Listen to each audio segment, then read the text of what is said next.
Alex. I think I got the locks part on that. That's great. uh, We should do it earlier, or you do it when it's recording. That would be like the signature. Okay, we're playing. We're playing now. We're live. Like, Hello. like the clap at the beginning of a recording. That's Exactly. true. There What we do they, go. Exactly. what do they There we call the are. guys who do that? You know, the guys who actually hold the old clapperboard. I like Clappers. that. Clappers. What do you do? I go scene 3, act 2. I have the clap. I had to. Yes, well done. Give them the clap. Give them the clap. Okay, so let's just do our introductions. This is Queer Questing. This is season 2. Our adventurers have found themselves after disposing of the Emerald Queen, and having the life stone on their planet explode. They were obliterated, and then somehow through magical means they were reformed on a different planet that has 2 suns, and they met up with these 2 monks that had been doing a spell to try and seek the life stones on their planet. Instead, they attracted these guys as spirits, manifest them in new bodies, and they are in a new world. And Sopai and Nakor were the 2 monks. Unfortunately, last time they decided to join forces, the 2 monks of this world and our party from another world, and they were trying to get into this seeming ruins in the side of a cliff that they felt the pull of this world's life stone, and they found a hidden door. Unfortunately, Miriam went through the door and somehow caused the demise of Nakor, one of the monks. Sure, there's no witnesses to that. And I'm not completely, like, I was listening over to what recorded last time, and I'm not really sure if you explained it that well. So Sopai, the remaining monk, is giving you the stink eye and keeping an eye on you because you reappeared where her master Nakor had stood next to her. So she's not sure she's mourning. She's not sure what you did, but she's giving you the stink eye because she doesn't trust you now. And so there's you guys are still trying to get into this ruin with the energy of this world's life force, because that to you is the only way you may get back to your own world too. All right, so with that introduction, I'm going to have each of you just quickly introduce your characters, and we'll start with the killer Miriam. Because you killed off my favorite monk. Well, we could change it. Anyway. I did it. Anyway, that's me. I'm Miriam. I am a murderer. No, I'm sorry. Oath of Glory paladin. Goliath, lawful good. I don't know how any of this is going to work out, but that's how I am. I'm still trying to figure out my character. Anyway, so yes, so she is she is part of the Boros Legionnaire. She is a exuberant follower of her god and angel and the Legionnaire. She is gung-ho. Everything is about honor. Everything is about and everything in her mind is we will succeed. And that's who she is. Think of a big Goliath with an always positive attitude. That's Miriam.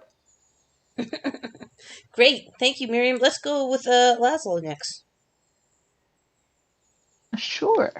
So Lazlo is a gnome battlesmith artificer.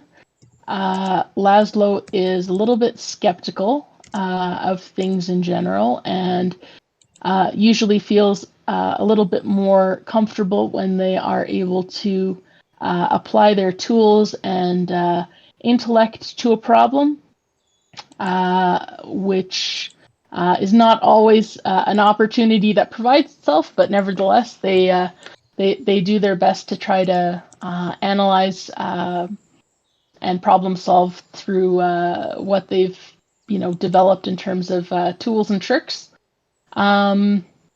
They are older, kind of have a little bit out of control white hair, and generally will be found with their arms folded and an eyebrow raised, trying to examine what's going on. All right, thank you. Let's go to Torcel. All right.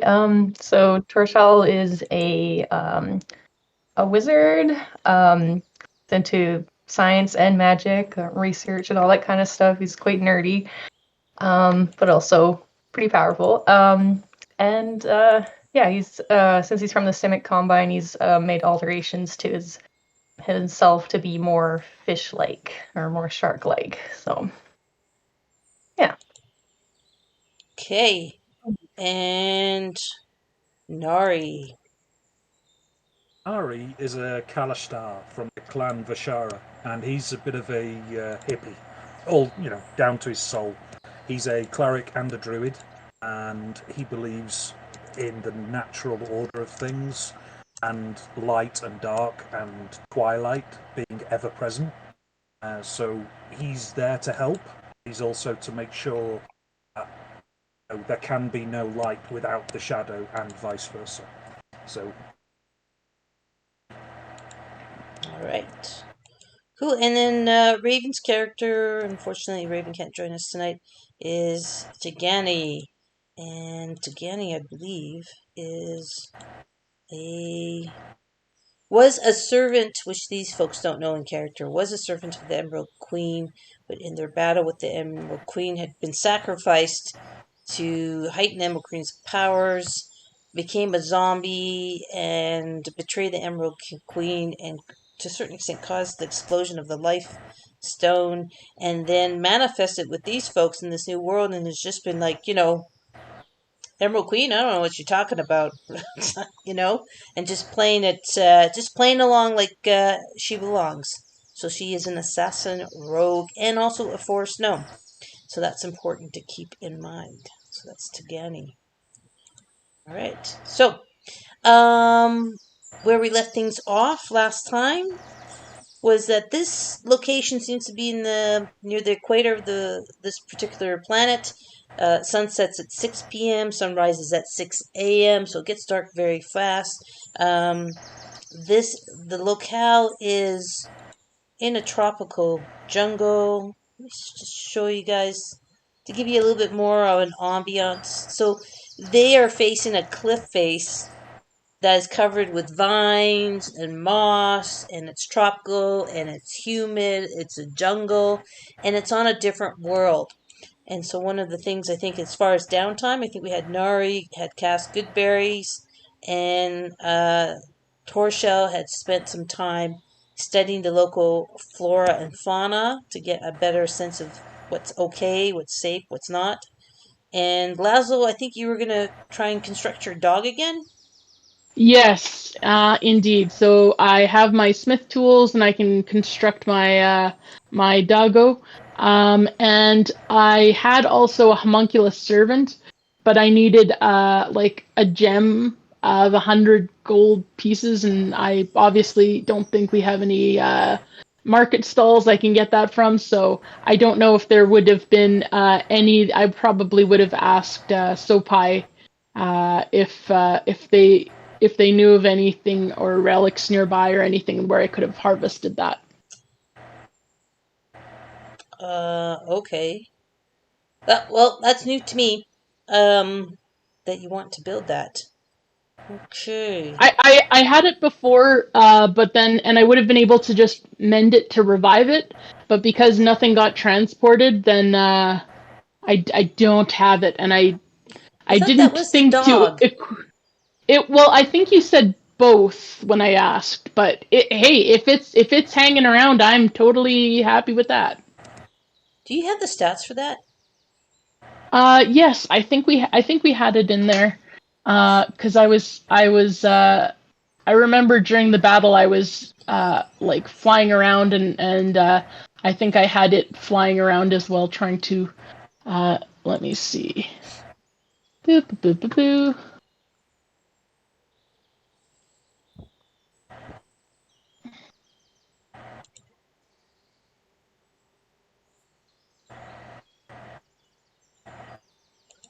Sorry, just taking a sec here to load. Yeah, no problem. I'm having a hard time loading, but it is Saturday night on Roll20, so things don't load that quick.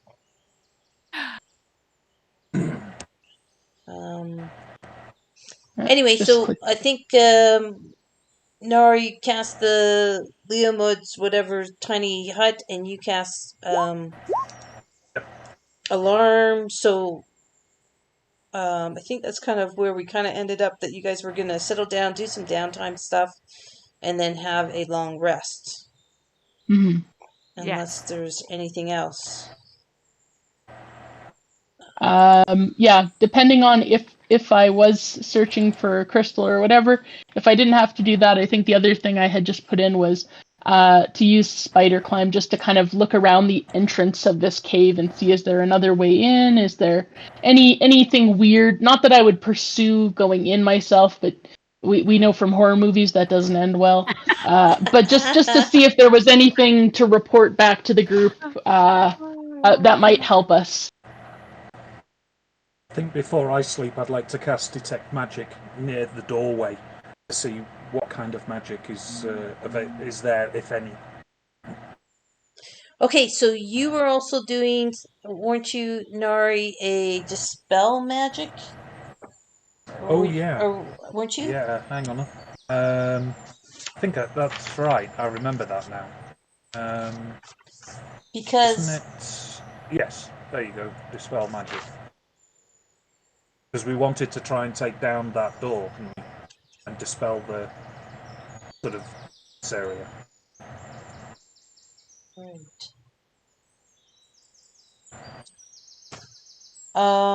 Okay, we gotta kind of figure out how we're gonna do this, and in what order. And I'll go last. I'm happy to go last because and what time of day it still is. I'm not sure. Yeah, if you guys wanted to make sure you have your long rest and then do stuff, or how do you guys want to work it? Even though you might want to do some of the things and then rest, and then get your slots back from some of your things, right? Yeah. So That's my hope. Yeah. Yes. So yeah. So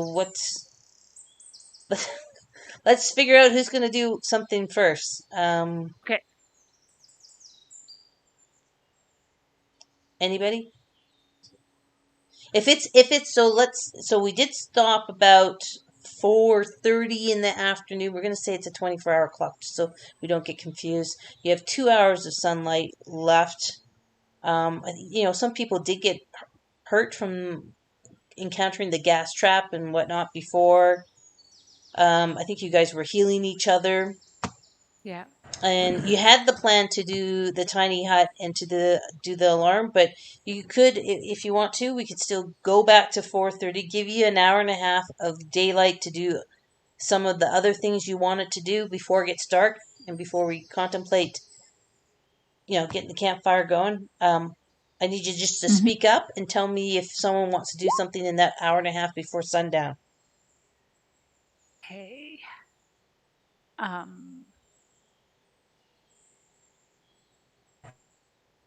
Da, da, da, da. Because if I'm Lazlo happy. is going to do some spider climbing out and around the cave, I'm assuming that's going to be now, while there's still daylight. Yeah, probably for the I'll best. I'll keep an eye out for them, with them, just to make sure if anything happens to them or if they get into any trouble, I can help them. I was going to wait on what Lazlo finds before I do anything. Okay, so why don't I do the spider climbing first and just see if there's anything stands out. Okay, and Torsha, what do you want to do while Laszlo's going to do a spider climb reconnaissance kind of thing? I don't know if there's any way I could assist. Can you spider climb? Can you fly? or do anything like that to go with, or really, but maybe from the ground. I'm not sure if I can support or. well, you can also stand there and ready in action, right?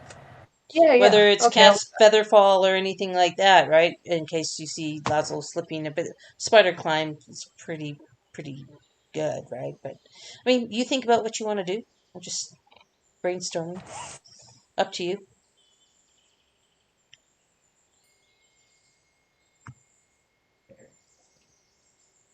And please go ahead, folks, and place your tokens where you want them to be.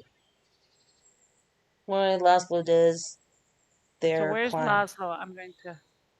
Lazlo is this person right here. There you go. That's Lazlo. Go here, I think. There. So again, you are facing a cliff face, right? Mhm. And then you saw the stone slab door there. And the Mhm. the gas cloud was here. You got caught between the two doors. This is the puzzle door that you open. That Miriam Mhm. went through the first time, and Nacor disappeared, and Miriam appeared in their place. And then when you attempted to open it a second time, this door came down, and gas was being sprayed into this confined space. Luckily, Miriam used one of her spears, levered up this door, and people were able to get out. Yeah, I think that's it. I think you were, again, don't forget this puzzle had those dice that you found from these gods in this, Yes. over here Yeah. to the right in the gallery, these animal gods over here. Yep. Mhm. And that's so funny that I can't see that on my screen. Huh. Anyway. I remember you brought up a different map for us to move the tokens around to try and figure out which hole we were putting each thing in. Yeah, that was a puzzle Yeah. map. Yeah, that was the puzzle Mhm. map. So that's still on that puzzle door. Yes. So keep in mind that, I mean, during and while you had the stink cloud stuff happening, Nari did try to find them, but you were breathing in toxic fumes and it was obscuring your vision, right? Yeah. Mm. So, and I don't think anyone's gone back over here to find out if. I can't see where you're at level. Sorry, you broke up a bit. I was saying, when you say he, are you pointing at the map to show us something? 'Cause I Yeah, can't well, see. that's. Oh, you know what? Now I know because I was in the GM layer. There we There you go. go. There Yeah, we go. I see that now. Right, All okay, right, I see yeah, that. and so this store here had the puzzle. Yeah. This Yep. door is the one that slammed down, and then of course this is the space that you got caught with the gas trap. Yes. Yeah. Okay. Did we not go back and double check? Oh, We you did. went back to before you did your second attempt, but no one on the Yes. YouTube video went back a third Okay. time to go get to see if they could find them or not. All right. I think because we tried a few times and they kept reappearing, I think we were like, okay, the dice at least seem to still keep reappearing, so we kind of were not so worried about that. But yeah, we didn't see Nacor or like that. That I think was our. Once we got out with our lives, I think we were like, oh shoot, that's awkward. So we just kind of assumed the dice had reappeared, but I don't think we've double checked. No. Yeah, and also I think you guys did a bunch of healing and stuff, right? Yeah. And I then think you're so. kind of planning to have a bit of a rest, and that's where that session kind of ended up at.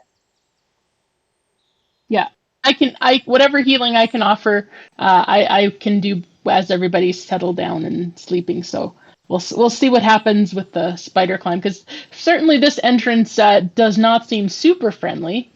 And if there's like a little mail slot we could wiggle through, that'd be cool. So yeah, just in case there's some other opportunity. Right. But I think most of you guys have healed up. I mean, I'm looking at your tokens. It looks like most people are healed Yeah. up, right? So So I think can I I've just ask looked. a quick question. It looks like my character has 2 effects on it. You It have has these aid. little- Aid was the one that Nori did that lasted 8 hours. right? That's the Okay, sparkly right. one. And Yep. then, And then what was the other one? And then I gave you the bonus. You get advantage on initiative. Yeah, Right. that's right. That's where Okay. you get the touchy hand. Touch and initiative, right? Yeah, those are both positive effects that I think last Okay. 8 hours. Or unless, how's that long does that bonus on initiative last, Dari? Let me check.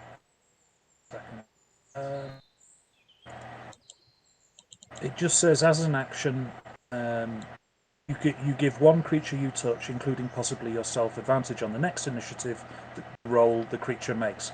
This benefit ends immediately after that roll, or if you use the feature again.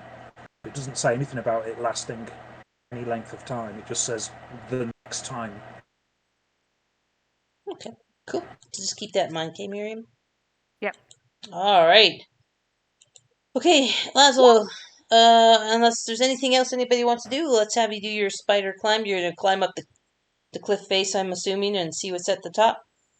Yeah, kind of, heading up kind of beside where this entrance was and just looking for anything that might look unusual, sticking out. Yeah, anything that might kind of catch my eye as, constructed or something that, or, another way in or something like that. Something that looks like out of place, because in the picture there might be more than one entrance, but if we saw like another entrance or another way in or something like that, or a sewer vent grate or something like that. yeah Or one of those skylight.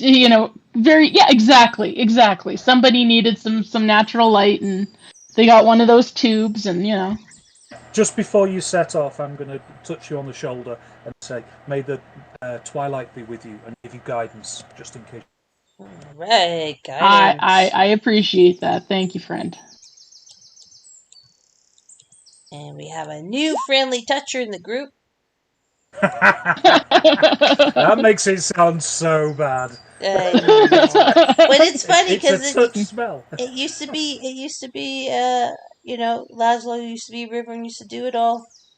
So, Yeah, I'm used to giving out the awkward touches, not receiving. So there you go. So I'll give you that little emblem to kind of remind us that you do have guidance on you.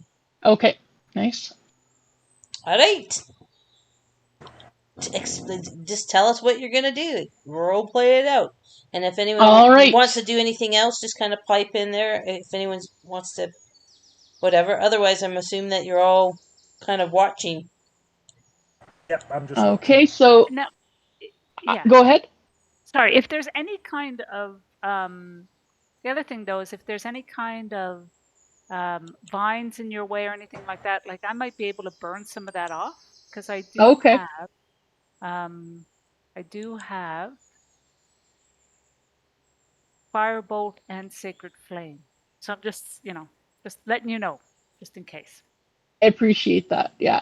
And I did double check that I had Featherfall before I started heading up, because I was like, this could end very badly. So I was like, let's just double check, So can you see in the dark? I have dark vision, yes. Good. Okay. So I mean, I can see it would be better to scout now that it's a little earlier, but worst case scenario, I can find my way down, I'd say. I'm just thinking if you see a tunnel, you'll be able to see what's in. Yeah. I will note, I think Spider Climb lasts for an hour or something, so I'll probably want to start heading back. If I head out for too far, then we might end up in a bad place. So, but yeah, okay. So then, as I'm heading out, just before I'll tap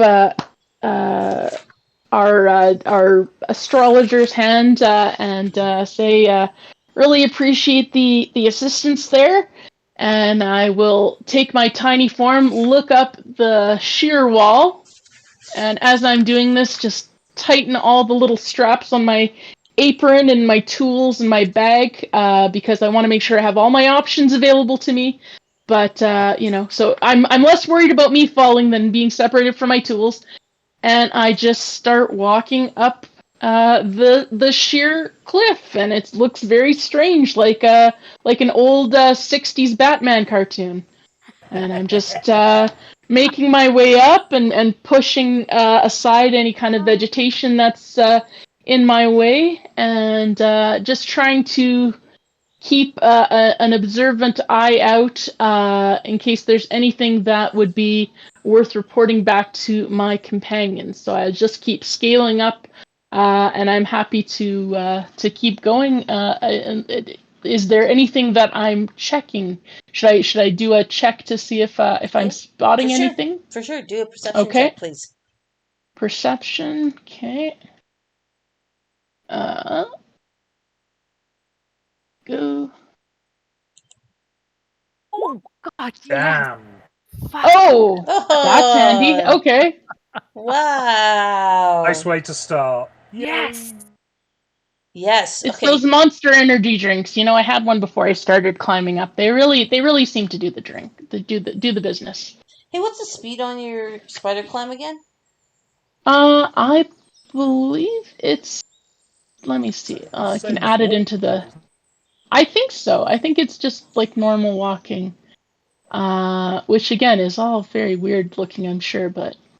Featherfall, Sanctuary, Catapult, Rope Trick, Spider Climb. Okay, there we go. Badoop. Yeah, up to 1 hour. Move up, down vertical surfaces, allowing ceilings, hands free. Equal to its walking Equivalent speed. to walking. Right. Yeah. And so what is your speed? Oh, great question. Because you're a gnome, right? So I'm guessing 25, but let me see. Walking speed. Speed 25, yeah. okay, so as you get, let's say the cliff face is let's say it is 100 foot. Quite a bit. Okay. And with that wonderful roll of 22 and a natural 20 as well, as you get up, I'd say 75 feet, you see the shape of a figure, and it looks like a head protruding over the lip of the top of the cliff face. Actually, let's lower it down. Let's move it. 100 feet seems a bit tall, doesn't it? Nah, let's keep it 100 feet.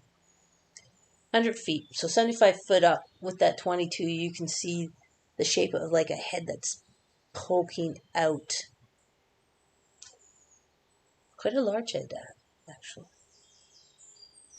Does the head appear to be moving? Does it Nope, does it look not like moving. statuary? Nope, Okay. as you sit there and you gaze at it with your 22, it seems that it's not moving at all. It's quite and almost weirdly just super still. Yes.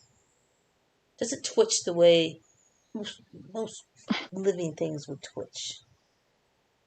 Okay. Fair enough. I wasn't expecting to find anything. This is interesting. Okay, I guess.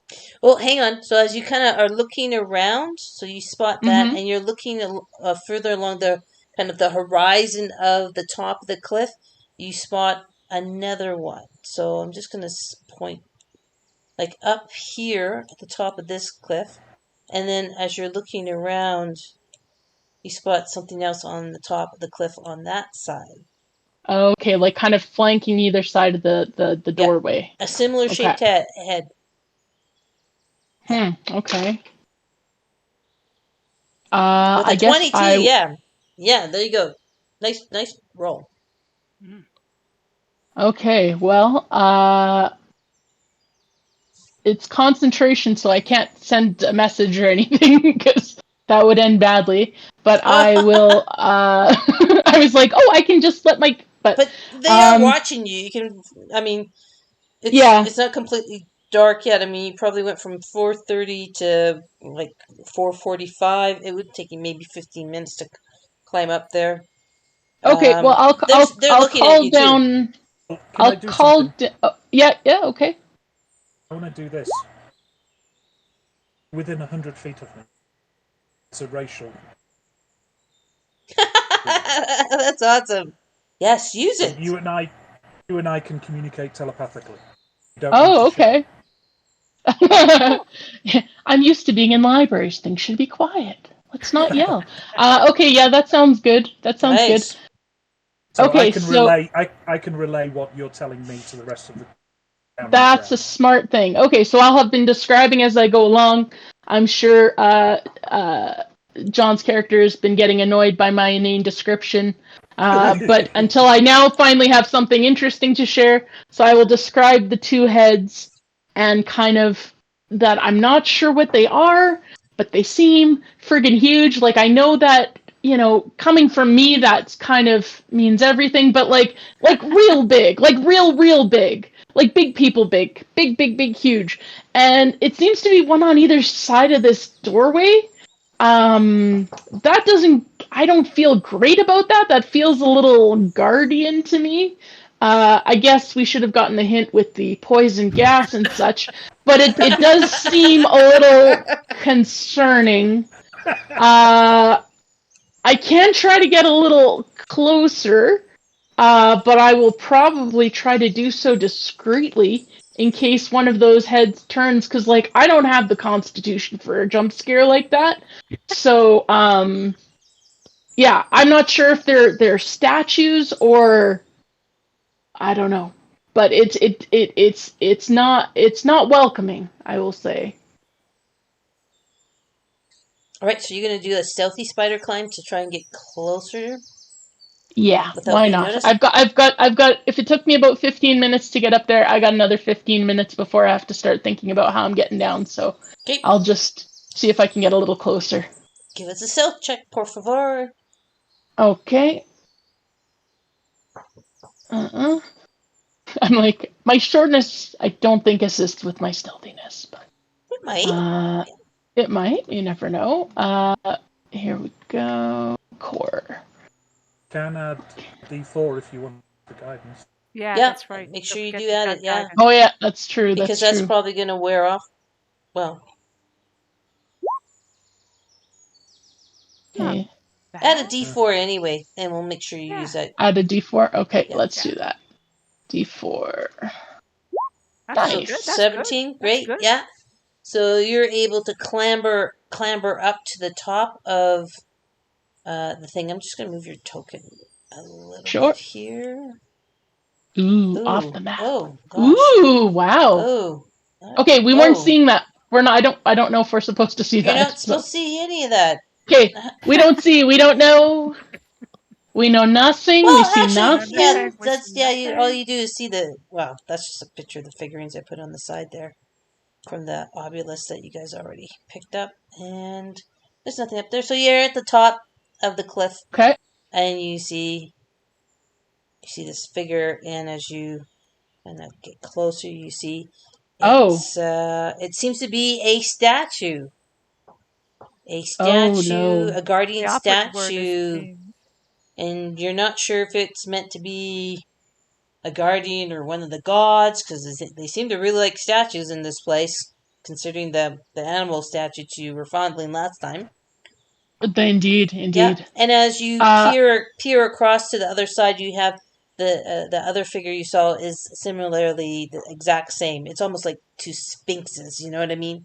Sitting up there top wise. And unmoving, unflinching. Okay. It looks like I will. Yeah, it looks the same coloration as the stone of the cliff. I will relay this to John. I will reassert that while I am an adult and totally not afraid of the dark, I do have some concerns. Because this looks real nasty looking. And I sure hope it stays as rigid and unmoving as it is currently when that sun goes down. So I don't know if I could try to knock it over and break it, but I don't know if that's going to make something even more angry at us.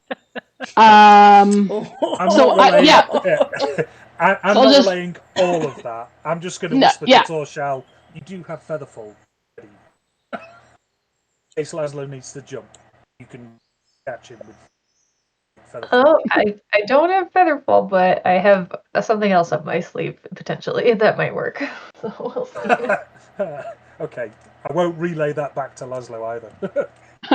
So I'll just say, group poll. What do we think? Can you let them know what the situation is up here, and Sure. what is the least likely way that I'm going to bring down angry badness upon us?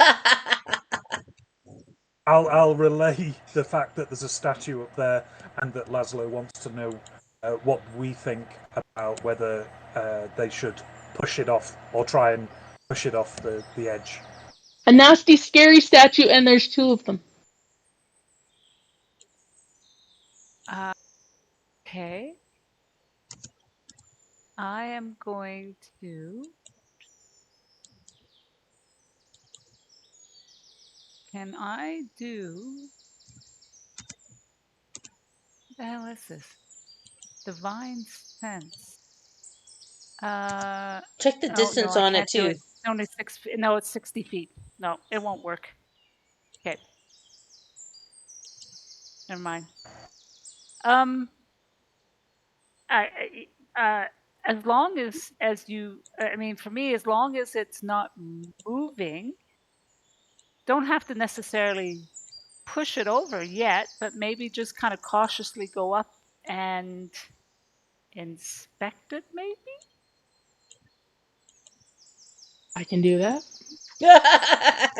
What do you guys think? Or That's so I think it funny. can't hurt to be on the safe side and destroy it, but all right, go for it then. Push it off. Why not? Why not? Well, This is Miriam. Just push it off. Just push it off. Okay, so what's the consensus, guys? Because I need to relay one message back. Okay, We get push it off. try and examine it or push it off. Think first, ask questions later. Oh, that Miriam, works for you guys, doesn't it? That always works. We've tried that, Miriam. Okay, whatever you guys want. Whatever. Yeah, play to your Okay. character. Play to your character, you guys. Yeah. Torshal, what do you think? me? I vote to push it. Okay, so Lazlo, I'll go. Lazlo, think. Right, you ready? The consensus is here. You want to try and push it off. You big enough? Strong enough? Can you lever it somehow? Well, question A was should I? Question 2 will be can I? I didn't want to get to question 2 until we answered question 1, so let me see. What can we do here? And I will start to kind of look to see if there's perhaps enough room for like a rope or something to wrap around it. Can I ask you a question, Laszlo? Like, how close are you? Because you were being stealthy, clambering up Yeah. to the top. I mean, how close are you to the statue? Or are you actually at the statue and poking around? And because if so, then I would probably have you do an investigation type Sure. thing. But I'm not sure if you're at there yet. I was farther away. I was probably around 10, 15 feet if I had a little thing I could duck under or whatever. But if we're going to start pushing it off, I'd probably be getting closer because, I mean, I guess I probably do have magic I could do it with, but I don't know. I'm more practical, so I'd probably start getting closer just to be like, well, okay. Just a question for the DM. If the head is over the side, can we see it from 100 feet away or from the ground? Do you guys want to do perception checks for me? Okay. Please? Because I was going to say, if so, I was going to maybe ready my javelin or something like that. But let's do a perception. Okay, yeah. Nori can see it because now that it's been pointed out, Nori knows what to look for. So nice roll at 19. Hey, I was going to ask you, Lazlo, real quick too. The homunculus servant, is that the dog or was that something No. else? Was that? It was I don't a remember. little flying thing that had arms. I was basically hoping it would help, like, deliver potions to allies and stuff like that. It's not. It has like a bonus action that it could deal damage in a combat situation, but it's more just like a little helper. Okay. Okay. Thanks. Hey, nice roll by Trosha. All right. Wow, 20. Yeah, no problem. And I just want to deal with that 20 for a second. That Trosha not only sees the one here, and of course Neri does too, but Trosha spots another figure over here. Oh. And actually, Is maybe that the other one that I'll just move had- these. I'll move these up a little bit from their position, but they're on the. There you go, so you can see them They're now. on the edges. They're on the so they're- top of the edge, yeah. So there you see the statues there as well. So a very nice roll, Trisha. Okay. There you go. I will promote to the party. Oh, I'll pass that up to Lazlo. Oh, there's a third one. Oh God, they have friends.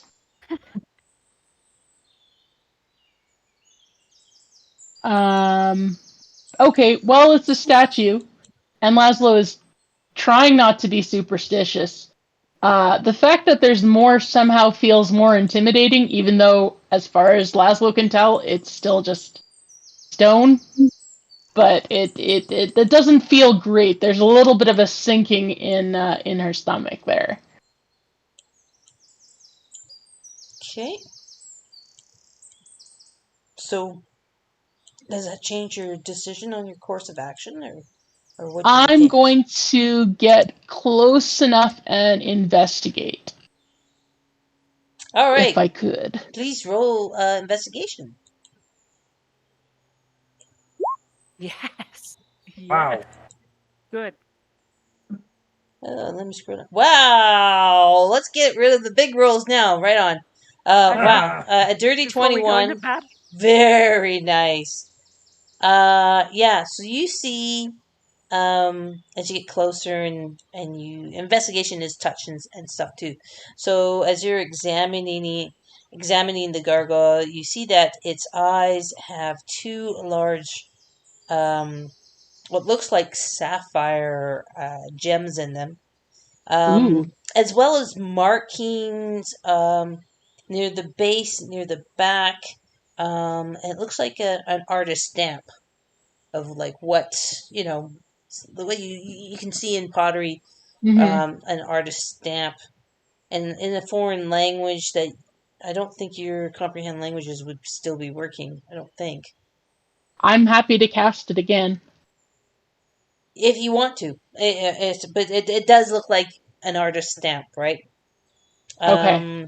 But if you wanted to, you can totally cast it. It's up to you. And what else? You can see that it seems a bit weather worn now that you're up there and close. You can see that there's cracks and some water damage from the constant. You're in a tropical forest from erosion and that sort of thing. Yeah. So it's in a bit of a rough shape. And then just around it, you see that near the base, there's like moss around the base, and there's bird poop on it. Okay. I am greatly relieved by moss and bird poop more than I ever thought I would be in my life. Yeah. I will relay this down to my friend the Stargazer there. I just want to add one more thing too. Right? Oh, sure. So at the top of the cliff, it's all raw jungle. There's no ruins up here. It's just all raw jungle. Huh. Okay. Interesting. Okay. Yeah. So no starlights or skylights. No skylights. Okay. Well, girls got to try. Yeah. Okay. So I will let him know what I see. That it appears to be this raw jungle, no runes. That the statue does appear that it had some sort of maker. Thank the gods. And it does look like there's, a little bit. It looks like this fella's been here for a while. So just in case one of the rest of you we're gonna get the heebie-jeebies about this thing moving around in the dark. it looks like at least it usually stays put. Not because I was scared, but just in case that adds some comfort for one of you guys. I'm going to start laughing before I relay that.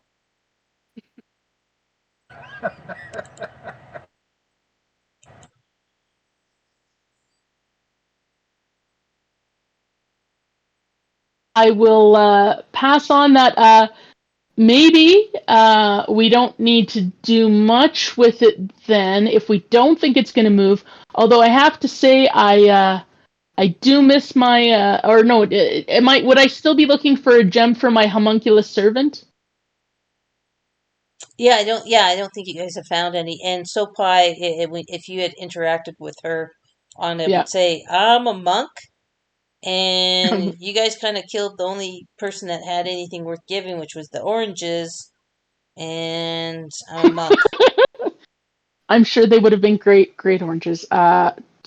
Fair. Okay.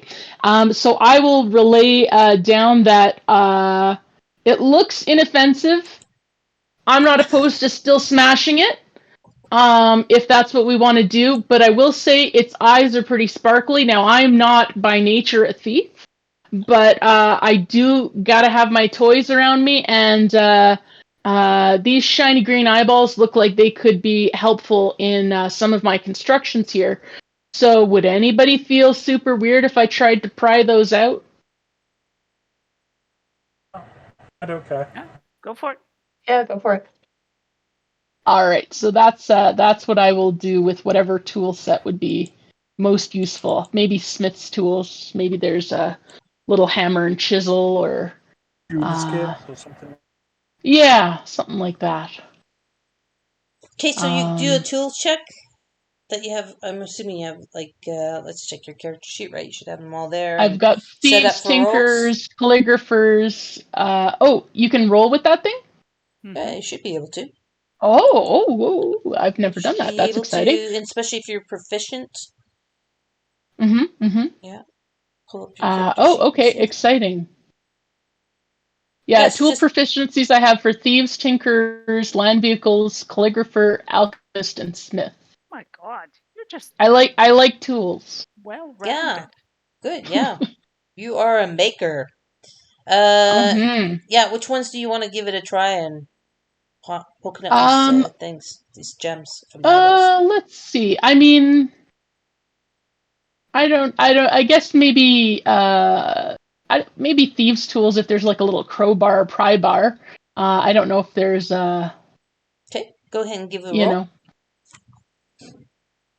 And strength, so make sure that and you should be proficient with it, and your proficiency bonus is 4, right?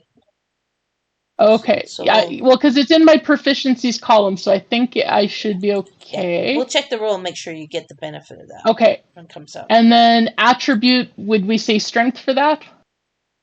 I'd say more dexterity. Dexterity? If it's these tools, for sure. Yeah. Oh, damn. Pop. They just easily pop out of the sockets of the statue. Doesn't take any time at all. Thank God for the weather conditions loosen the settings on those, and they pop up. And it's not even like you'd even take 10 minutes. It's just you dig in, and it's like you're shucking an oyster. It's boom, boom, boom. There you go. You got 2 sapphire gems in your hands. That is fantastic. I'm delighted. This is better than a skylight. Forget a stupid skylight. I'm so ecstatic about that. I will let the group know that I'm got my goods, and I'm delighted that I also seem to know that there's gems around. That's exciting. I want you to give me a roll though on a 1d10, and roll it twice, please. Oh, 1d10. Roll it separately. Just roll 1d10. So that's 1 and that's 2. Okay, so that's exactly what they're worth. They're going to be worth 40 gold each. Ah, shoot! And it.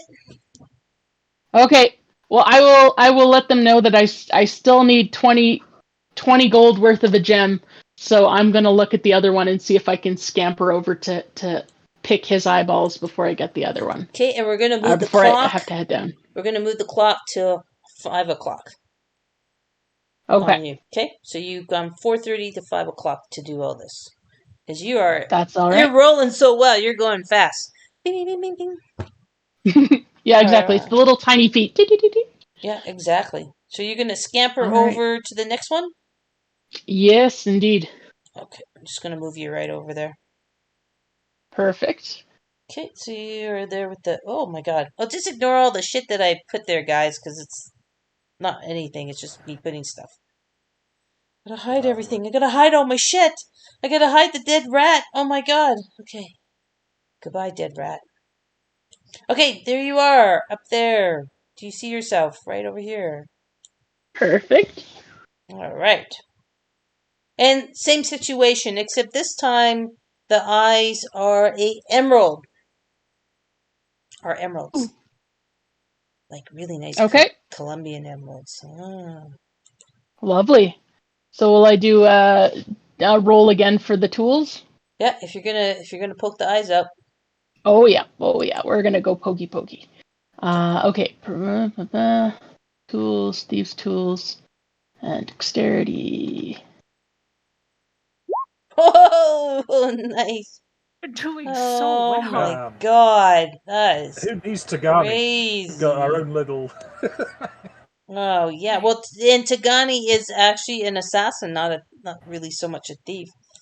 So she does lots of damage. All right, so go ahead and again roll me 1d10 twice, and we'll see how much Okay. value you get out of these suckers. Come on. Fantastic! One of them's going to be 100 gold. One of them's going to be 50 gold. Make sure you're noting that on your equipment. Yeah. I'll add that in. Okay. Awesome. Okay. That's exciting. Okay, that's good enough for me for now, so I will let them know that I'm heading back down then.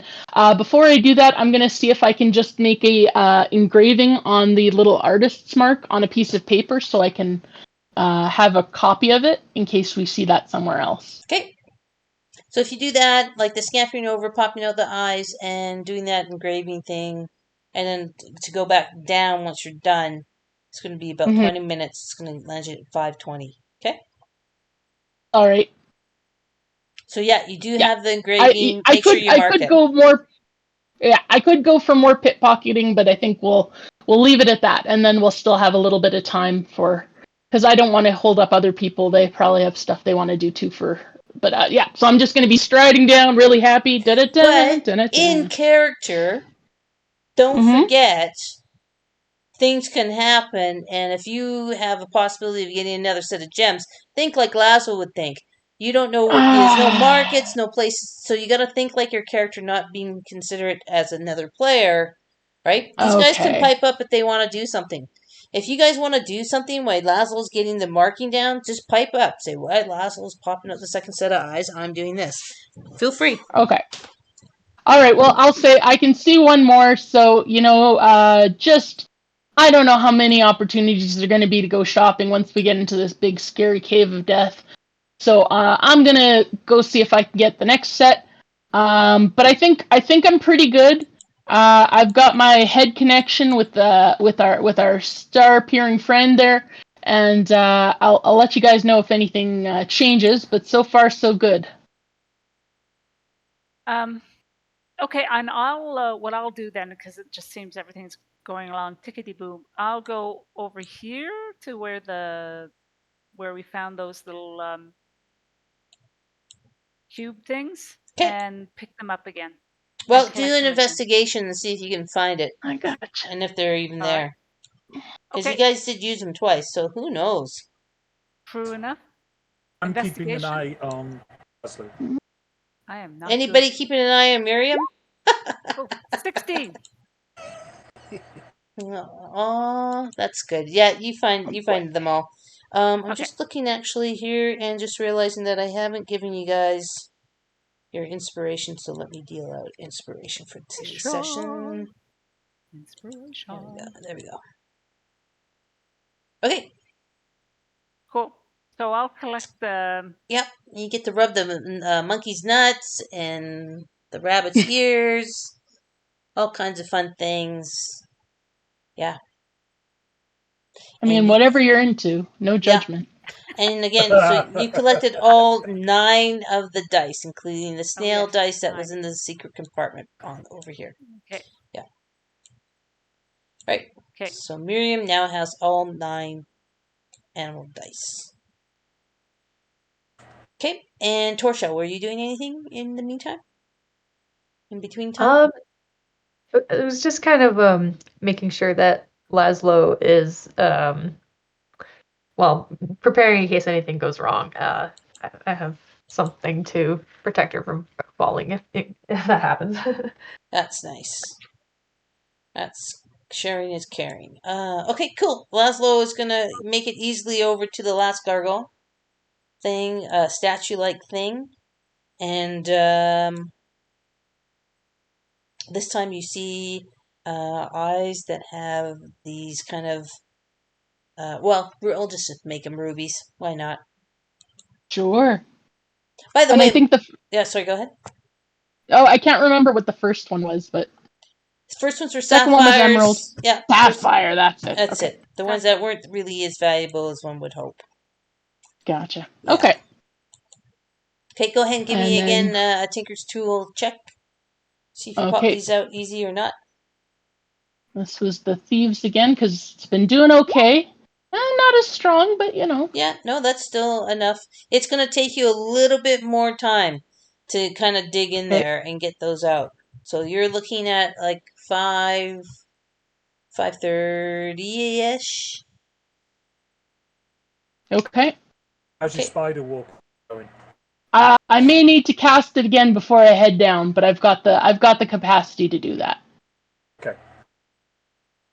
All I just right. didn't want you to think that it was still working and try and walk off the 100 foot. It would be such a grim conclusion to what's been such a great streak of good fortune, and I would say very becoming for my history. So you know I appreciate that.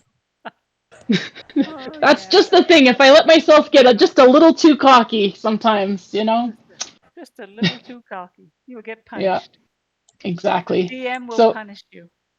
Hey, Shall make love, not war. and I'll do 2 d10s again. Yes, please. Alrighty. Ooh, 2 and 4. Wow, wow. Again, 20 and 40 gold are the worth of Okay. those 2 rubies. I'm a wee bit offended. My daughter's name is Ruby. Ruby's the most valuable of the gems there could be. But anyway. If I was prying her out of a stone eye socket, I'm sure she would be the most valuable. Yeah, exactly. All right. Well, then I will recast Spider Climb on myself. Okay. With my fine little reminder, and I will start making my way back down. Oh, and I've done the little engraving thing, so I just have a mark of the artist's little symbol there, stamp on a piece of paper. So. Okay. Yeah. Put those all in your inventory, please, in your equipment list. Yeah. Great. Will do. All right. So you make it safely down. I rolled Shetty. Okay. Takes all the fun out of this. But that's fine. So you scamper down, and you're back on the ground. Awesome. Okay. Cool. It is now, by the time you get back down, it's 5:45. The sun is going down. You see a glorious amount of color in the sky illuminating the clouds. It's your first real night on this strange world as both suns are going down. It's spectacular to see. I love this time of night, I say. This is my favourite time of night. Just between here and dark. It's just perfect. Did I try and dispel whatever magic is on the doors before we rest? Or do you want me to do it first thing in the morning? It's up to you.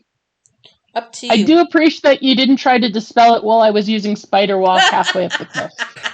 This is what I thought might not be a good idea. It will not end well. Yeah. So I think with it being twilight, I'm sensing a lot, vibe and good vibe here. I think I'm going to try it now. Okay. So I'm going to cast Dispel Magic at the highest level I can manage, which is 5th level. Okay. I'm calling and drawing on Twilight. And tell me where you are. Where are you positioning yourself? Where are you focusing the ritual? Okay, so And anybody with magic items might want to stand a wee bit away from Nari. yeah, You know, For a just little saying. Don't want your magical items get dispelled accidentally. I don't have magical items, but I will stand back here. so I it will. says magical effect within range, which is 120 feet. So I'm gonna project this this sort of, if I can, in a cone, like, to cover this whole area. From here. Okay. I am going to I will take out one of my javelins and ready in action. That if anything threatening comes out, to send it flying. Okay. And I'll do the same with my crossbow. And how long does this usually take, this ritual, Nari? It's one action. One I'm just action. gonna, I'm just gonna ham it up because Twilight's my favourite time. Nice. Oh, I might have something special to say. I made a whole bunch of quotes. Okay, Oh, yeah, please cute. do. Please do. Yeah, Here we go. So,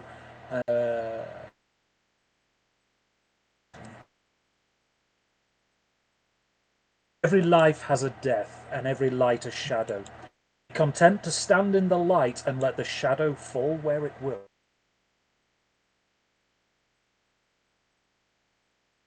Wow. That's deep. it is.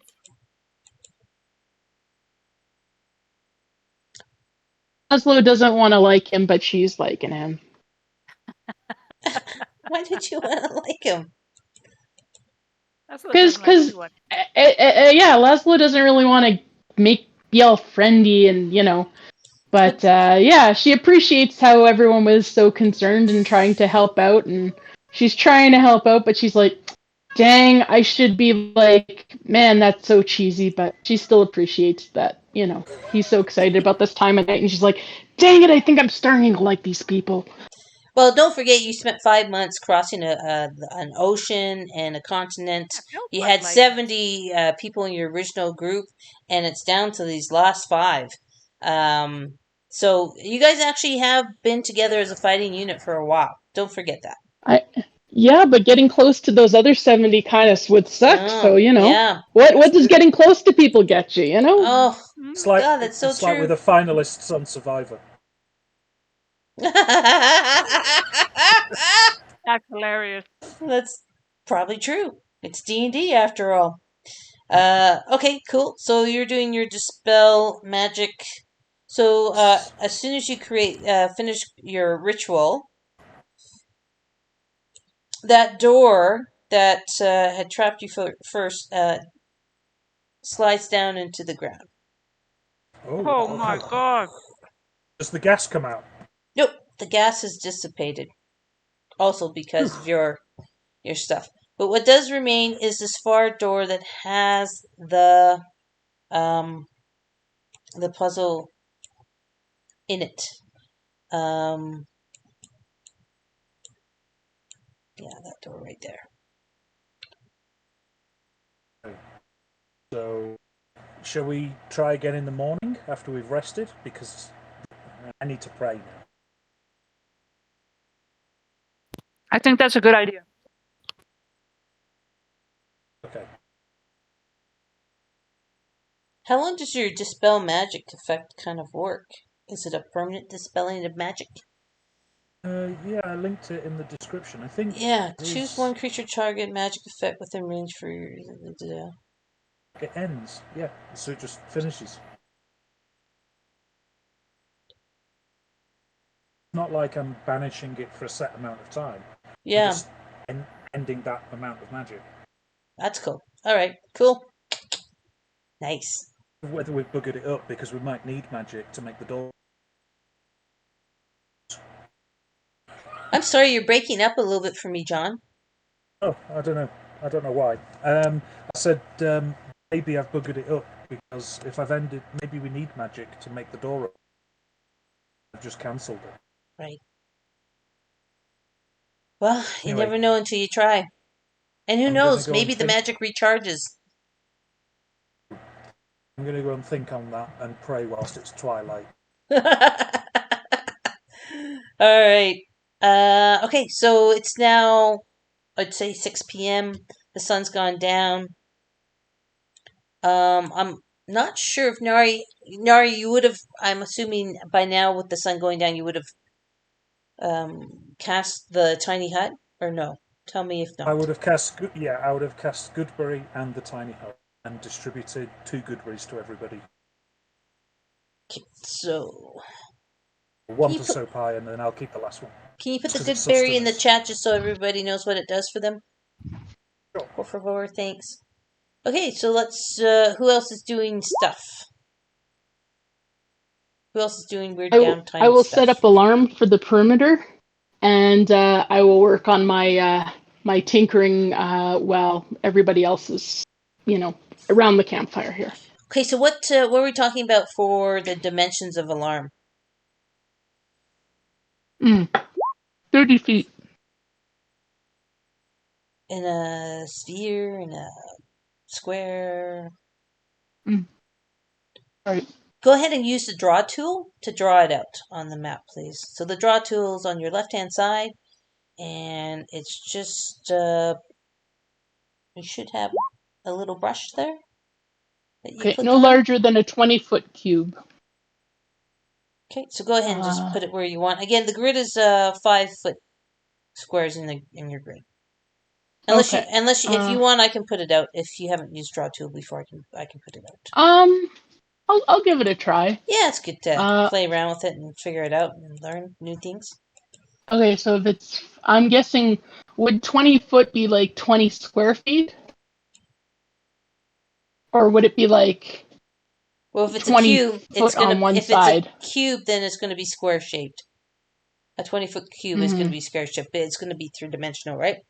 So it's going to be 20 foot high, wide. Okay, deep. Gotcha. 5, 10, 5, 10, 15, 20. Okay. And Torshell, your plan is still to examine the local flora and fauna? And if so, give me the area that you're going to kind of go around in. You're just going to remain around this. Again, this is an obelisk, you guys. So if you're going to go outside of that, just let me know. Yeah, and I'm checking in with everyone. Does that feel like a good place to camp out so we can kind of keep an eye on the creepy door, but like not be in the direct line of sight if something comes barreling out? Yeah, if you guys want to move this stuff, if you want to move your campsite somewhere else other than where we place it, go ahead. It's fine by me. Because we can move it further over here to the left. We can put it over on the side here in this little alcove on the right. It's really where you guys want it. So let's get that sorted. Let's go. Sorry? Sorry, do you want to just do it maybe here? So that we're kind of further away from the obelisk? We can do that. I mean, if we do it like 5, 10, 15, yeah, probably a good maybe 50 or 60 feet from the obelisk might be good. Okay, just give me point, and I'll move the hut to where you folks want it. Where Vishwa is. Okay. And I'm going to move your campfire. Bunch of bad things. Can you undo that? Wow, there's a lot going on here. Wow. I kept the you kept I got drawing. crazy with the drawing. Okay. I don't know how to undraw. Just gonna put this down here to 20 by 20. Roughly. Wow. Those 10-foot squares or 20? These squares are 5-foot squares. All right. Okay. So my grey circle is 10-foot radius.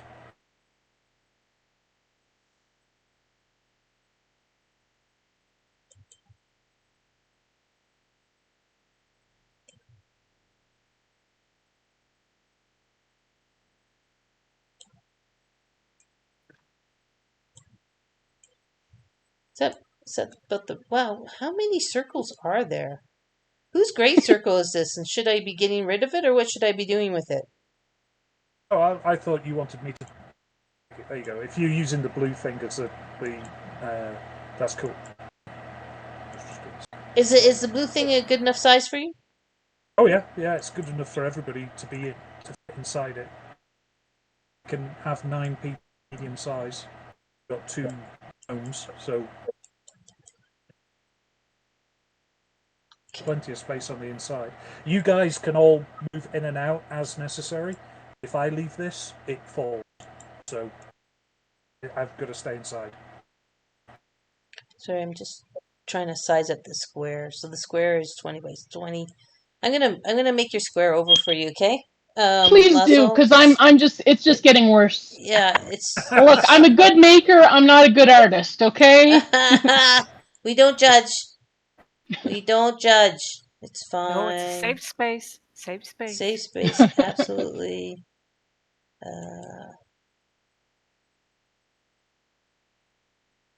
Although So everybody can eat 1 good berry now to nourish them for the next 24 hours, and the spare ones that Miriam, Lazlo, Arnie, and myself have are basically give 1 hit point. So if someone falls as a last resort, you can shove it in their mouth, pick them up. That's brilliant. Thank you, friend.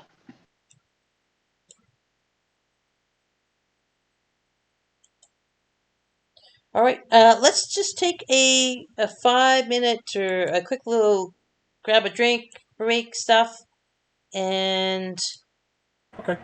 and we'll come back like 7, I don't know, 7, 20, 21. Yeah, let's go take a break, and we'll come right back. Sounds good. Awesome.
8 hours.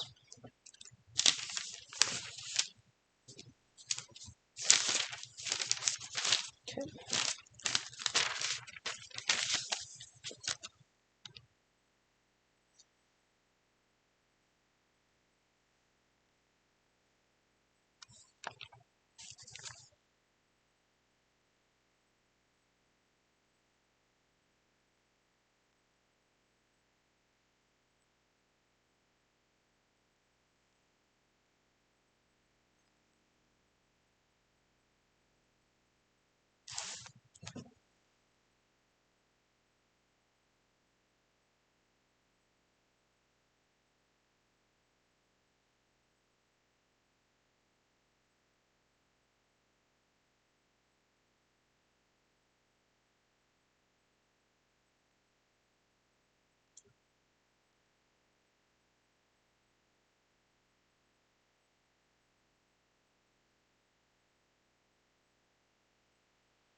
I'm back. Is anybody else back?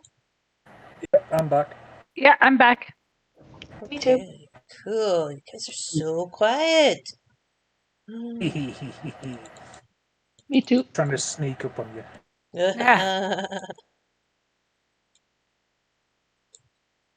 Okay. Sorry. Is everybody back then? Andrea, I think. I'm here. I'm just muted because I'm eating a sandwich. Nice.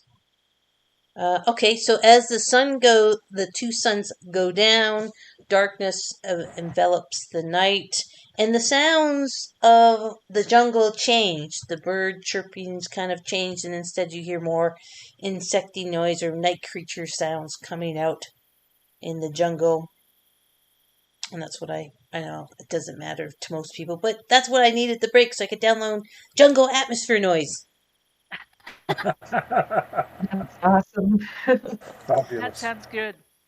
Yeah, so there you go. So that's a little bit different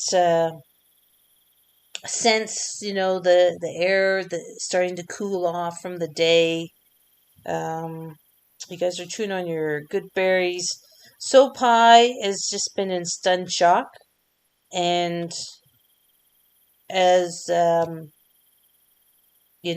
you guys kind of settle in, so it's just after 6 p.m. So Pie pulls out a little kind of string instrument and starts doing pulls out a very fine, what looks to be something like a red silk mat, and kneels down and puts the red silk mat in front of her with the stringed instrument and starts doing some chanting and playing, and it just kind of seems to be doing some kind of ritual while she does it. There you go. And you can hear her basically doing prayers for the dead. Prayers to help the soul move on. Can't hear people. Sorry?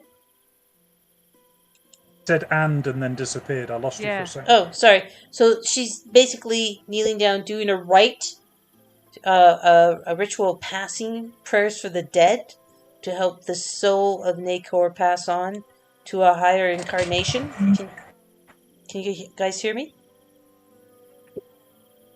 Hello? Yeah, you kind of cut it. You cut in and out a bit, just like John does every now and then. Oh, that sucks. Okay. Anyway, so Sopai is doing this ritual to mourn the death of Nakor. I hope you heard that, and so that's what this that's what this music is, or this whatever in the back. And so I hope you're not trying to sleep, because Sopai seems intent on doing this all night long.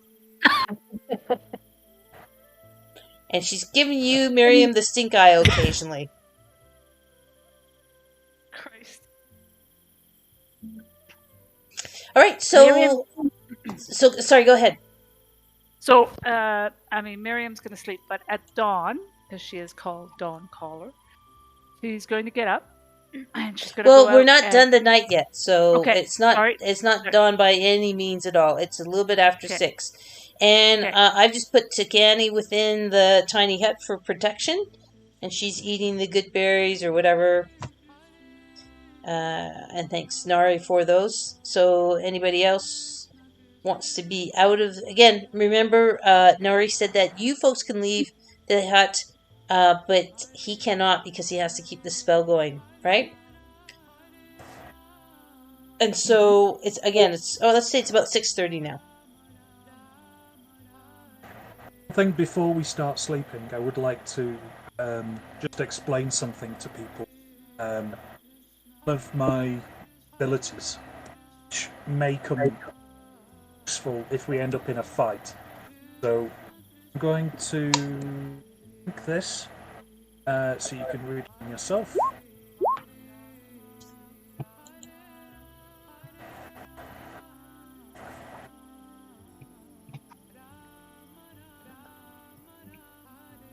you want to read it out just for our listeners?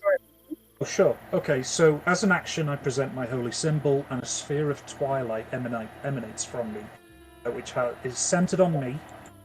It's 30-foot radius and is filled with dim light. It moves with me. So it lasts for 1 minute, or if I'm knocked out, unconscious, or I die.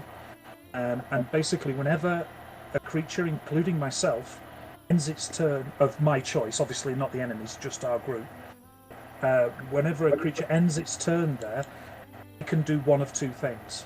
I can give you temporary hit points, which is a d6 plus 6, so between 7 and 12 temporary hit points, or I can stop you from being charmed or frightened.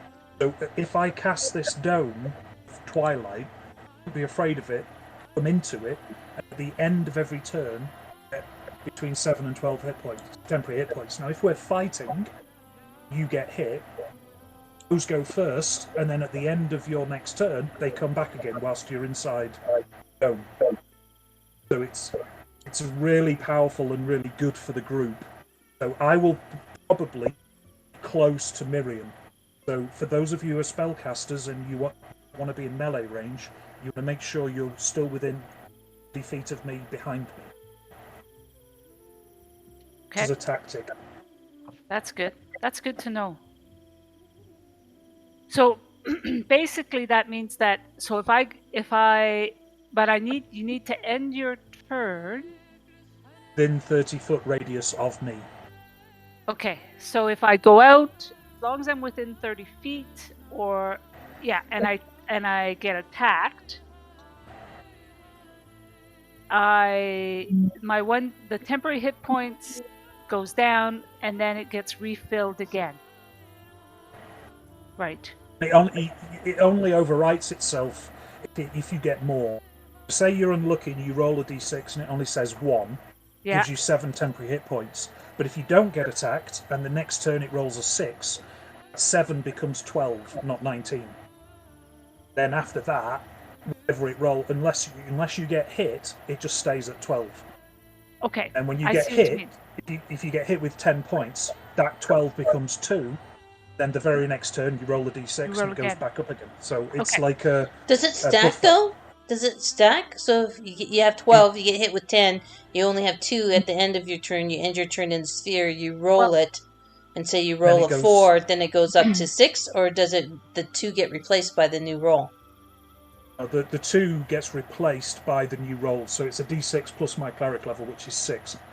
So the maximum it can be is 12. Okay, so it doesn't carry over, it doesn't stack, it just refreshes to whatever the new roll and your cleric level is.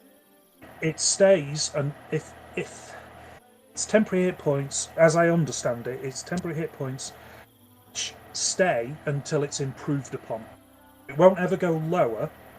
So like the first time, like I said, if you get a roll of 1 and it's 7, it's fine. You'll keep 7 temporary hit points until you stay within the dome, and then you roll again. And if it rolls higher, you get more. But it doesn't mean that if you start with a high roll and it rolls lower, it reduces. You just keep those temporary hit points until they're taken away from you. Okay, I'm going to write that down. I'll have to do some research on that. I'm glad you mentioned that now, because sometimes in the fray of battle with all this spell slinging, it's a little bit hard to know what you're supposed to run towards or away from. So definitely appreciate the heads up. I might not be right next to Miriam, but I will always try and position myself, because Miriam's our strong fighter at the front. I'll always try and position myself so she doesn't necessarily have to move. I will move in range of her. I can do this twice per short rest. That's good. Well, yeah, so especially if it lasts a minute, so it lasts for most combats anyway. Yeah. Exactly. If it looks like the fight is not going our way, this is what I'm going to do, because then it will start healing people, at least giving them a buffer to their hit points. I can cast aid and heal and stuff like that, but I'm also going to be fighting, so Miriam doesn't need to worry about moving in, because I will always move so she's within my range, but the rest of you are going to have to be aware that that's where I'm going to be, because she's the one who's going to be taking most damage. You don't have to concentrate on it, which is super handy. I can just call it, it lasts, and then I can start doing other things. Beauty. All right. That should make life interesting. Till the DM figures out a way to be horrible to us. Hey, that's hurtful. I just want you guys to have a good story experience. But also, if it comes easy, where's the challenge, right? A good story has good villains and good conflict. True enough. Exactly. All So right. when things go bad, huddle. That's what we got to do. I like that. I like that. That's going to be our motto. You guys are There you gonna go. move in a Huddle. pod. You now have a pod, and you're sticking to it. Okay, cool. Anything else? Anybody like? What else is everybody doing in character? So again, that explanation takes you to about 7 o'clock, and discussing what your tactics are going to be. To a certain extent, in character, you probably would have known this before, but right. So it's good just to a reminder. refresher. Now that you come back and rematerialize in this new world, right? It's good to refresh your memories, because some of you are probably that manifestation from one world to the next probably scattered a little bit of memory. Interdimensional jet lag is a bummer. Yeah, totally. Lazlo, I'm assuming you're going to go into the hut, or are you going to stay out of it? Yeah, well, I think probably at first I was trying to offer a respectful distance as I was recreating my my mechanical friends from our morning companion. But as it went on and on and on, I think I would be less concerned bothering her. So I would probably do it outside the hut if everybody else is trying to sleep, and then once they're created, then I would back into the hut. Are you? I'm sorry. You sound really tinny and breaking up to me. Is Lazlo sounding like that for everybody else? So I'm just wondering if I need to restart my Discord or not. I can try another mic. Yeah, because I didn't. You were breaking up a lot in there and sounding really tinny. Okay. Sorry. I'll exit out and then I'll join again. 1 sec. Okay. Sounded a little bit like Max Headroom. Oh, yeah, a little bit. Yeah, totally. Anybody else while we're waiting for Lazlo to come in, doing anything before they bed down for the night? Yeah, not before we bed down, but if Miriam is planning on I know it's not further down, but we'll plan to get up the next morning and do an offering to one of the Goliath gods. Oh, okay, cool. Morning prayers are always good. Lazlo, let's hear what your new mic sounds like. Oh, yeah, I see you back. If it's working. Yeah, we can't hear you, Andrea. So, if you're talking, I don't hear you. Nope. Guessing she's swearing right now. So mic's not working. Working on it. Come back to me. Okay. No problem. We can definitely come back to you. All right. Anybody else want to do anything? Tell ghost stories. Talk about PTSD of the trans thing, like manifesting here, and what the fuck was that? And oh my god, so pies, like mourning and tears and. I'm going to try and comfort Sopai by saying that they may not be dead.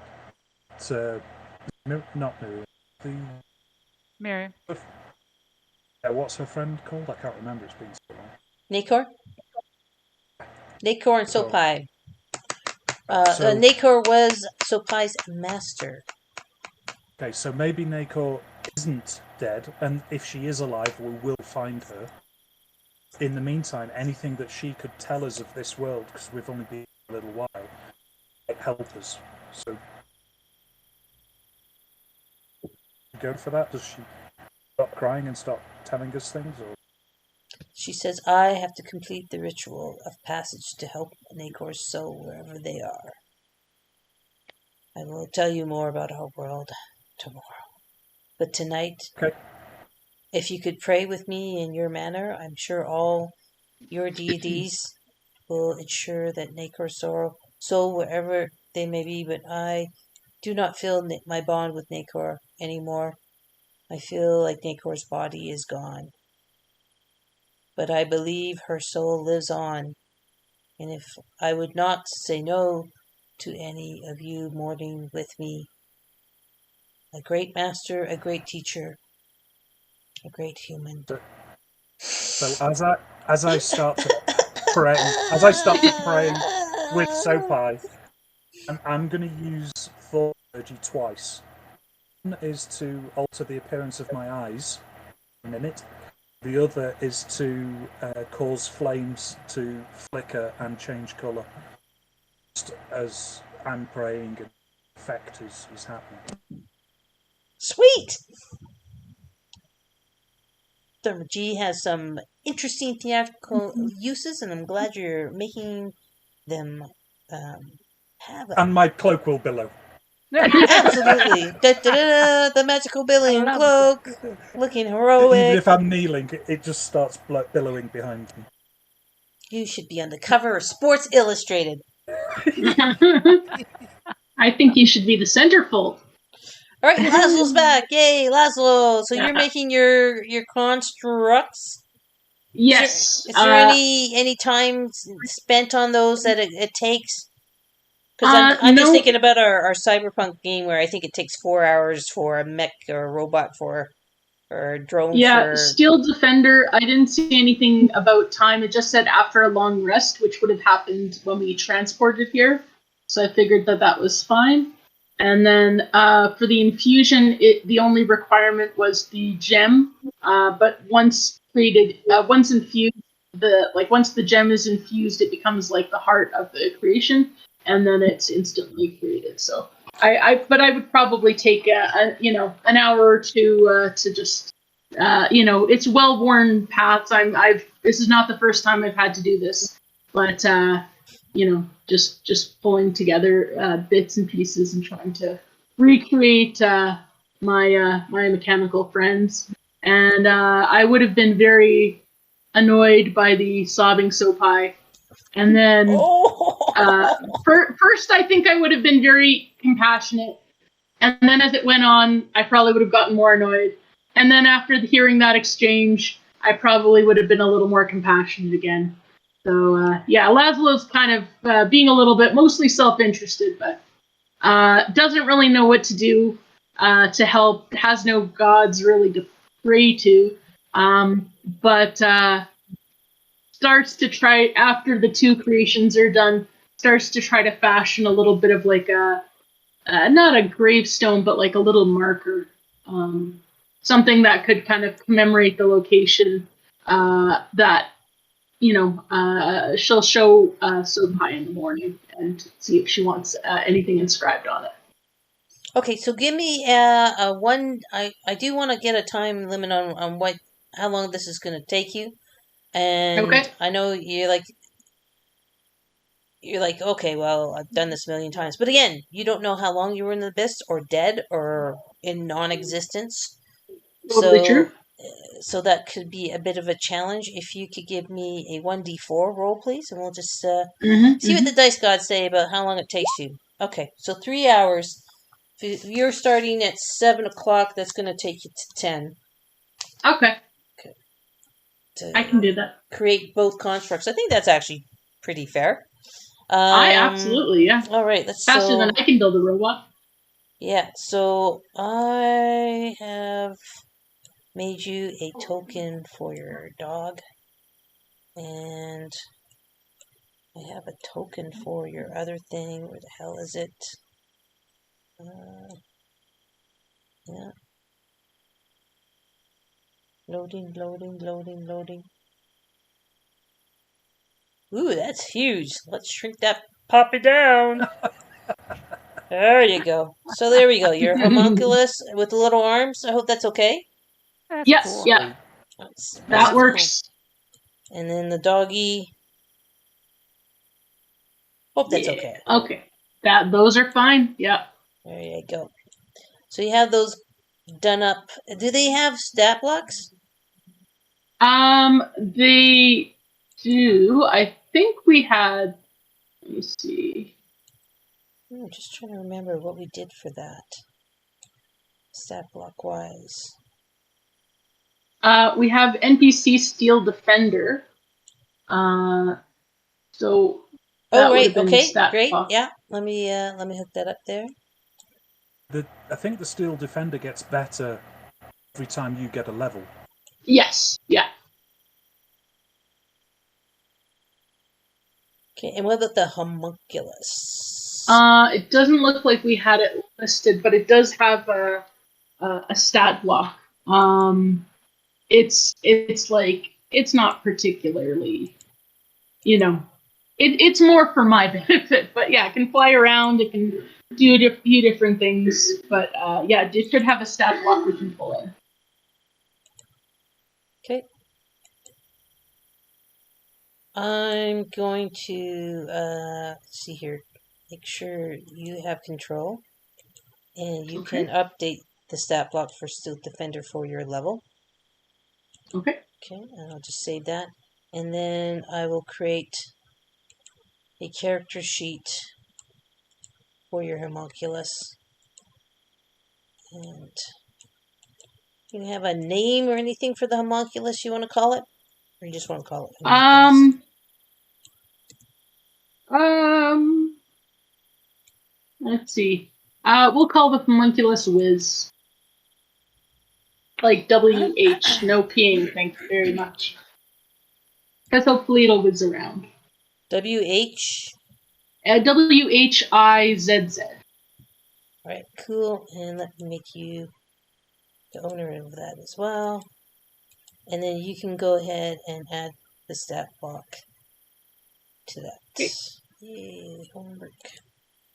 And save, and let me just make sure I'm going to just put it on the NPC sheet. And then the Steel Defender, I think the one that you have the token there for, I don't know if there's a difference. There's one that's like a mastiffy looking one and one that's the other one. It doesn't matter which one I edit if I need to, hey? As long as it's the one we're using. Yeah, I mean, give me the name that you want for your dog. And that way that should avoid the confusion. Sure. We'll call him I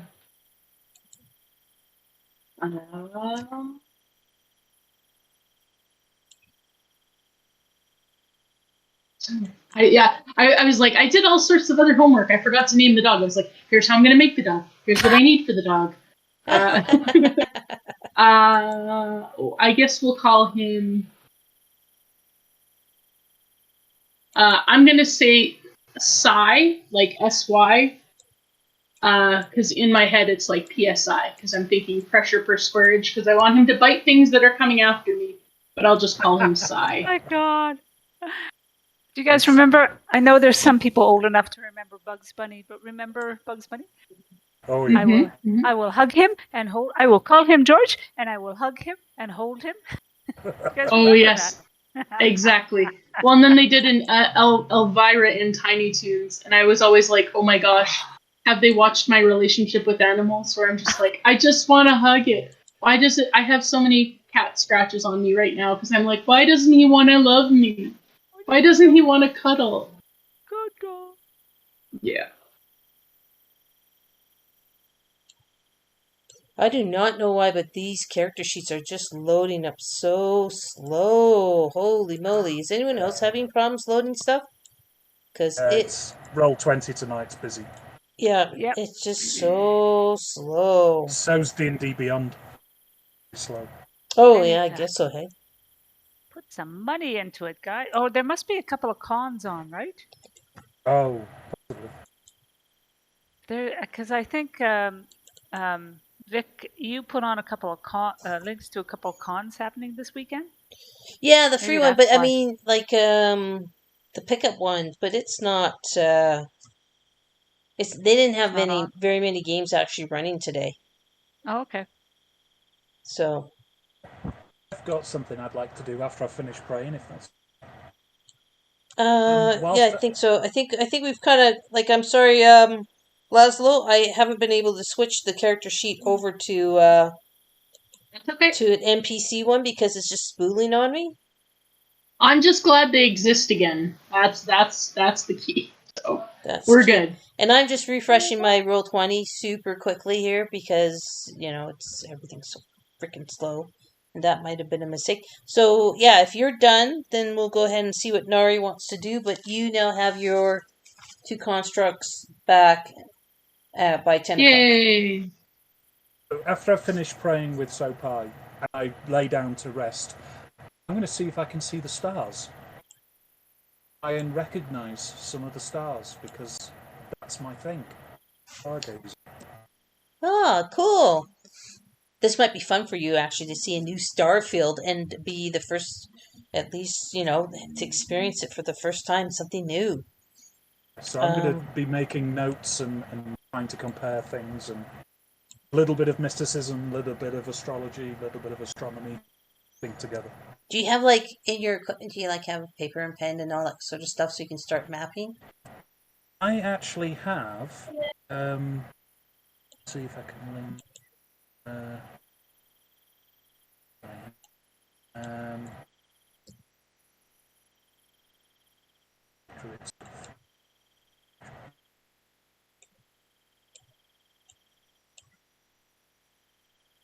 Make a star map, basically.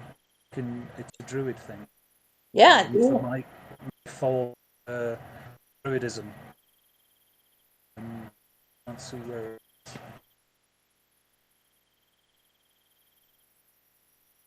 Wild shape. So what was the name of your little homunculus or whatever thing again? Wiz. WHIZZ. Okay, sorry.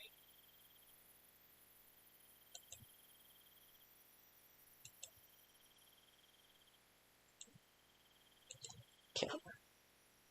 I'm going to let you work on their tokens and set them up to their health. Make sure the green bubble is for their hit points and the blue bubble is for their AC. Green hit points, blue AC. Okay. Yep. Okay. And sorry, Nari, did you have to do anything for that mapping the star field? Or is it just something you do? It's not in the notes. Let me just go back to the folder. I'm pretty sure I saw I create a star map. Cool. Do someone else and I'll come back to you. All right. Anybody else want to do anything? So this is in the space of time from 7 to 10 p.m. that you can be doing stuff. Lazlo's working on the constructs. Nari's working on the starfield. Sopai's doing essentially a wake for an Acor. I think Tanagi is like just working on sharpening her blades. Is that her meditation? She's just thinking about why she's here, and she's just trying to digest the change. So that's If you're what it says. Heavenly Studies, it is a tiny object and can serve as a spell focus for your druid spells. Hey, that's cool. What kind of tiny object would you like it to be? This is what I want. It's me a choice, but it's glass discs that depict the constellations. It's a 1 hour ceremony to magically create a replacement. It's not like I need materials. I'm just gazing at the stars and going, oh, that's interesting. I think I'll use that. And then at the end of the hour, these glass discs appear with my focus spells. Wicked. Yeah, that is cool. Sounds cool.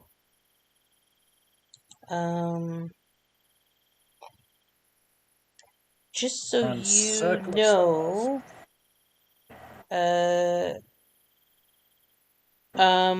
one thing that Sopai, who's kind of watching you, will tell you that this world is called Nibiru. I'm probably pronouncing that wrong. Nibiru. Just so Nibi.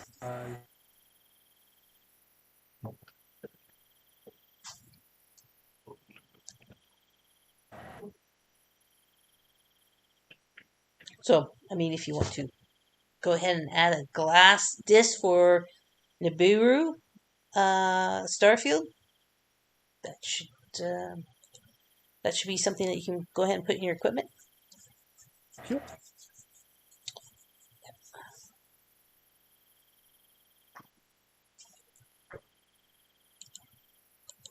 Okay, and anybody else?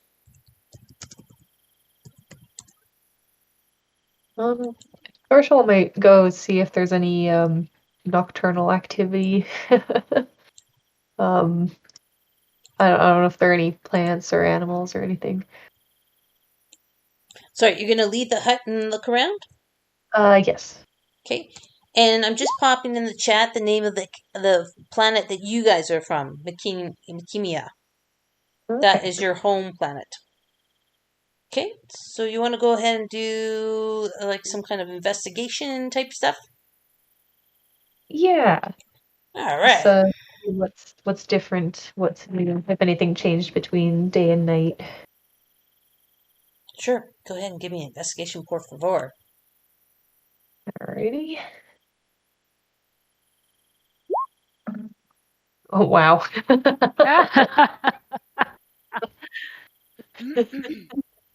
I'm distracted by all this singing and chanting. Oh, great. So much for a quiet night around the campfire. No, I'm just kidding. Okay. Oh, and again, when I'm stumped, I'm going to go to you guys. Critical 1, wandering the jungle at night. Give me ideas. Miriam. Stumbles comes across a snake. Gets bitten. Okay. Lazlo. I would say the first thing that occurred to me was like ants, like tripped over an ant's nest or something. And yeah, they're not happy about it. They're tiny, but they're mad. Okay. Nari. I was going to say you stub your toe on a tree branch. Oh, you guys are being so nice. Chosha, what do you think? What do you think? You guys are being like player minds, not GM minds. You want something scarier? Yeah. I want something Okay. worth a critical fail. Okay. But Chosha, give me your thoughts. Maybe in my distraction, it crashed into that rock wall. Okay. Idea if you want. Give me more ideas. Python drops from a tree, wraps themselves around them. Ooh. Starts to squeeze. I love it. Let's do that. Let me find a python. Let's find a snake. But big Could have been snake. worse, guys. Big snake. Creatures and monsters. Fire snake, flying snake. Oh. Uh-oh. Yeah. Oh.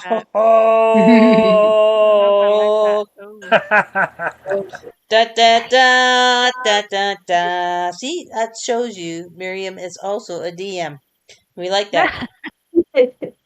Okay. I'm just gonna quickly do this. Of course, nothing is working, and Everything's slow, eh? everything is super slow. Holy, we better not get into real combat. Holy crap. Because this will be terrible. Holy moly. Okay, we're gonna get the snake. Snake on a plane. It's the ethereal plane of the material plane. Exactly. We're gonna make that. They're gonna get a. They're gonna get a surprise attack on you.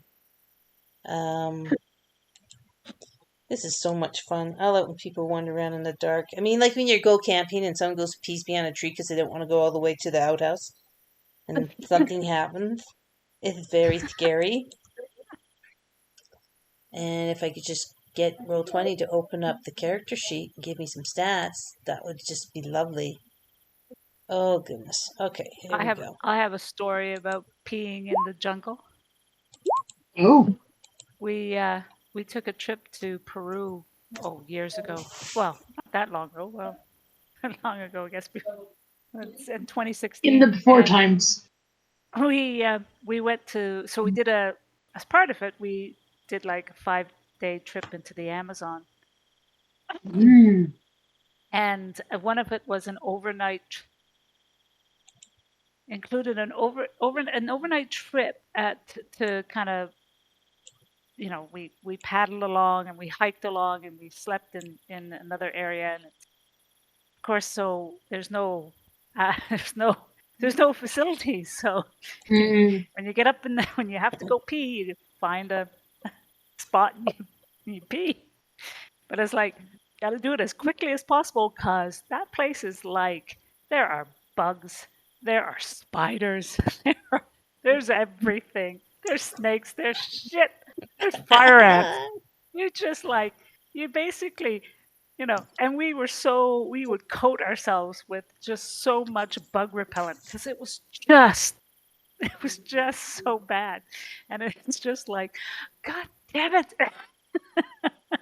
You peed once in the whole night, and that's it. You didn't dare go out. I'm like, too terrified. All right, let's give. Okay, so Torshell, please give me a Constitution saving throw with a DC of 11. Oh boy. Because I rolled a 23, and that definitely hits. Oh yeah. Oh That's God. good. Oh yeah, yes. you make it. That's great.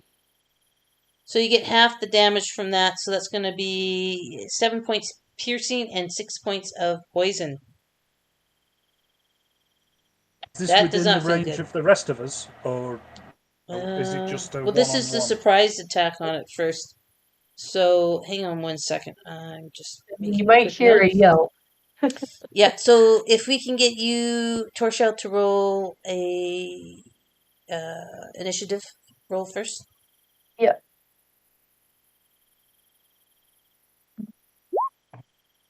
Wow, that's pretty nice. Holy smokes. Awesome.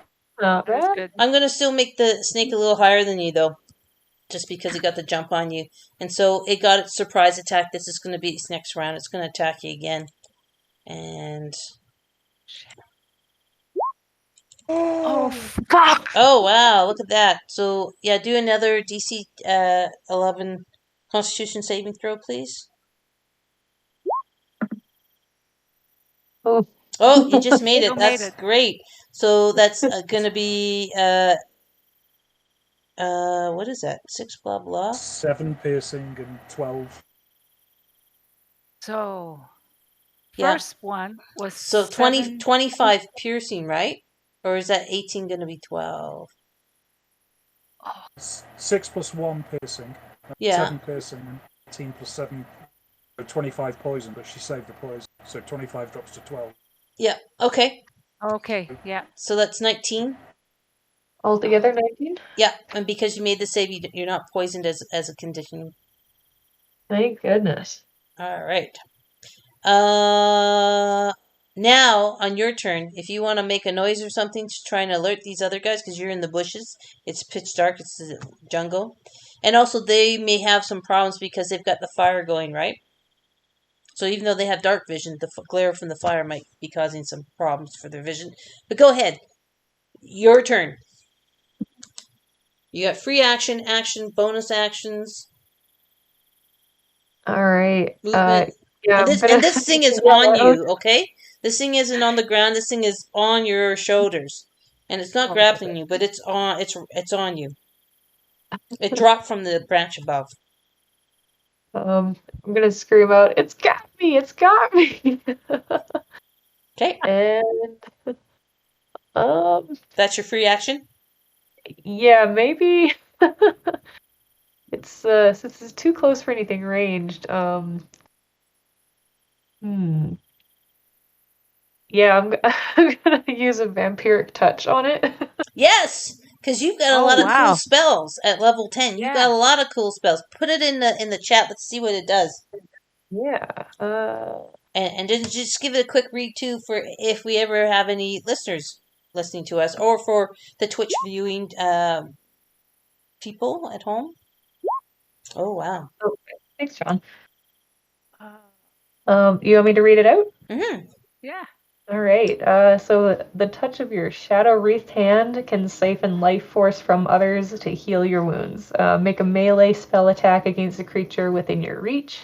On a hit, the target takes 3d6 necrotic damage, and I gain hit points equal to half the amount. Nice. Oh, Yeah. that is good. Sweet. Yeah. Oh, I like that one. Yeah. Very good. All right. So, All right. it's a spell. 20. Wait. So it makes 20. You have to do it. No, it looks like this It's creature a has to do melee it. spell attack, I think. Yeah. So, Oh, okay. So, it was So is 21 that to hit. 21 to hit? yeah, 21 to hit. So she did 21. She rolled a She 21. did 15. She rolled 21 to hit and did 15 damage. Well, that hits. Okay, so then Oh, you get yeah. that hits for sure, and so you get half. What is it? So I You would get heal half the amount as your back for your healing, right? Yeah. Yeah. Okay, so 15 will round it up to 8. So take 8 points from that, and then I Awesome. will reduce.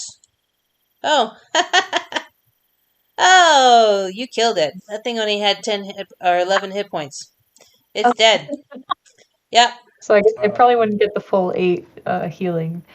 No, take the full 8. Take the full 8. Oh, okay. Yeah, take it. It's based on the damage you dealt, not on the Yeah. right. Yeah. Oh yeah. You sucked the living life out of that fucking thing. Right back at you. There you go. It's like it's like when people like suck blood out of a snake bite wound. You kind of Yeah. yeah, Do for you now sure. have the lifeless corpse of a giant giant snake that Yeah. You do. Never, don't mess with a wizard. What are you gonna do with the? So you're out of combat. It's dead. What do you want to do with the body? You're gonna take it back to the campfire for dinner? Hey, snake is a delicacy, right? Hey, and the skin. You can use the skin for something. Something. It Yep. was a giant snake, so I'm sure there's I'm a ton hoarder of... with a bag of holding and a variety of tools. I'm sure we can come up with something fun. Oh. Exactly. Yeah. Exactly. Well, I definitely want to study it a little bit, so I'll bring it back. maybe There for Tigana something? can do something with the poisonous glands. She's an assassin, right? Oh yeah, for sure. So, are you gonna continue to nose around, or are you gonna head back to the camp? You know what? Maybe I'll nose around in the daytime. Learn my lesson. There you go. So go ahead, move your token with the dead snake, and roleplay it out. Oh. So I guess I'll approach the hut again with the snake still wrapped around my neck. Almost like a scarf. Like, oh, look what I found. I guess it found me, but Supper! Miriam yells, supper! Meat!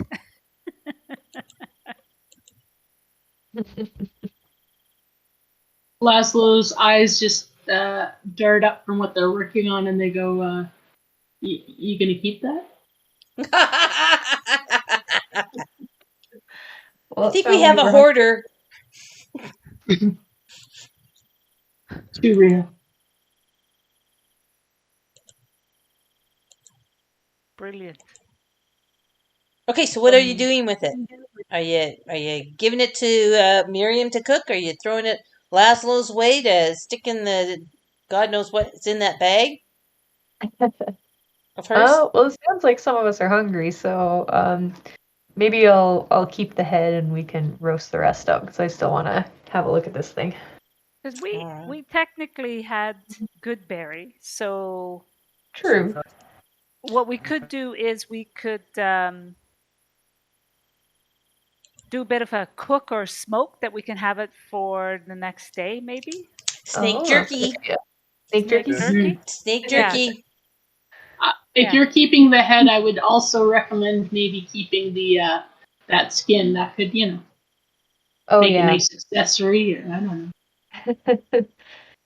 Snakeskin belt. There you go. You never know. Sure. Yeah, we'll skin Oh it, my. edit, cook it. Woo! That's right. It's a barbecue. All right. So you're able. Let's just say you're able to get 3 portions of snake jerky out of that. That will count for 1 day's ration each. And then you're able to keep the snake skin and dry it or whatever, cure it near the fire. And you're able to keep the head as well. But that might get stinky. Yeah, So, true. so if you We'll want study to, it quickly.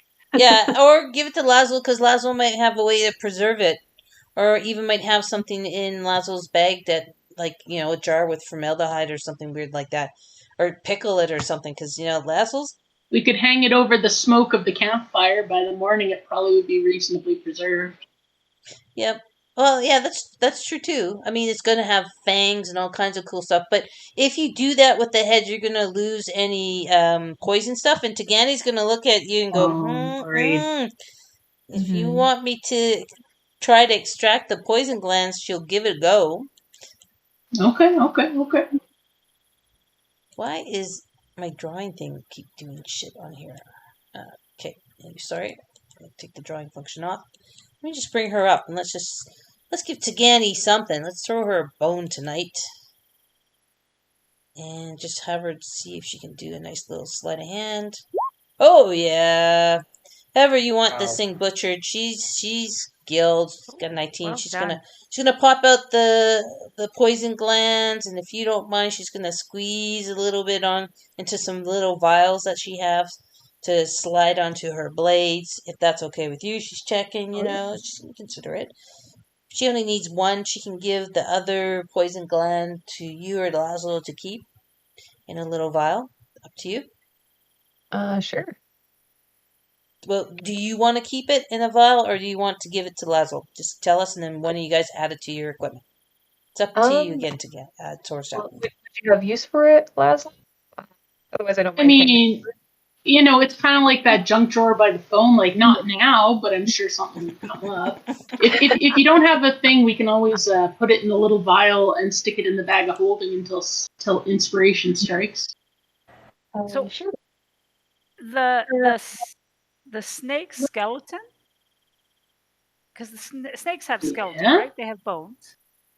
So Oh, yeah. I'm going to take some of those and I'm going to kind of weave them into a bit of a bracelet. I'm going to hand it over to Torshall, and I say, "You shall be known forever now as Snake Killer." Add that to your thing. A snake bone bracelet. I like that. I'm gonna write that down. That's awesome. And I'm going to hand the rest of the bones to Lazlo. And I thought, here, in case you need it for whatever. I mean, for what? Yeah. Okay. I didn't think any of you guys were getting to know me that well, but I feel very steamed right now.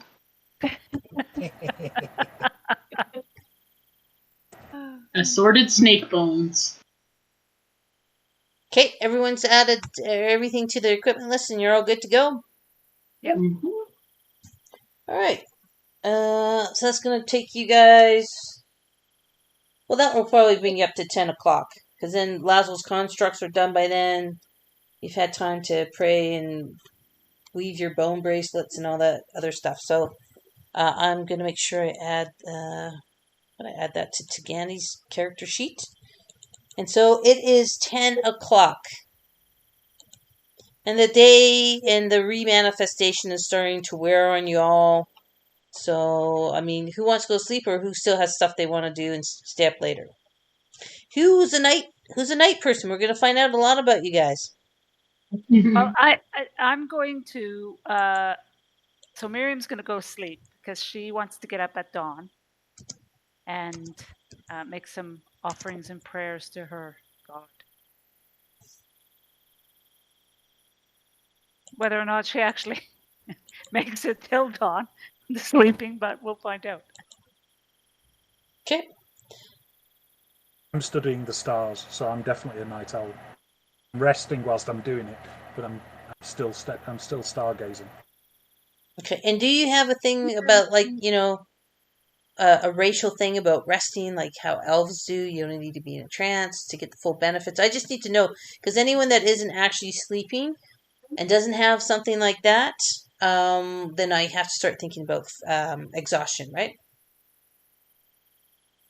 So you can still have your long rest, but for humans, if you don't sleep, you're not getting the benefit of the sleep to a certain extent, right? Yeah, you'll get your slots back, but then I'm going to start thinking about exhaustion. I'm going to rest and sleep. Okay, and Lazlo, are you going to continue to stay outside of the hut and sleep in the open? No, F that. I'm going into that.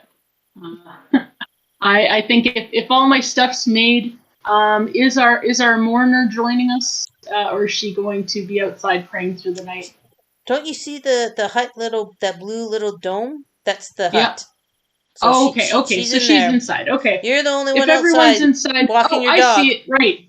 Yeah, you're walking your dog. Well, they always have to go before night. You don't want to have any accidents in the hut. Totally. I'm drawing Like squares dog, instead of moving things. Okay, wait. Wrong button. Select move. Okay, we're going to get in the hut. We're going to get in the hut. Everybody get in the hut. And I want the dog to sleep on top of me. Love it. Even though it's a mech, okay? A mechanical dog. Okay, don't judge my needs for companionship. Okay, I'm just saying, it's like one of those heavy blankets, right? Yeah. Gives you lots of comfort. If I and had a whatnot. weighted blanket that had, the ability to bite through bone, I would feel very secure when I was sleeping. Right. Okay. So that's about, I would say, even with you night owls, is everyone asleep by 11? Yeah. Well, I Oh. am anyway. Is anybody standing guard? Going to take shifts? We forgot about that, didn't we? We should probably do something around that. Mm-hmm. I can take. I mean, like I say, I can take the dawn shift, which probably be what, 6? Sunrise. Yeah, We cast- sunrise is at 6 o'clock. Yeah. we So cast shelter at 6 p.m. or 7 p.m. You cast it at 6. So it lasts 8 hours. So it's going to be up at 2 a.m. There'll be 4 hours of guard duty, or I can cast it again and just another spell slot. Would you have the chance to have a long rest after that period to regain it, or But you can't probably long not? rest Hey? after long rest. No, it's Okay.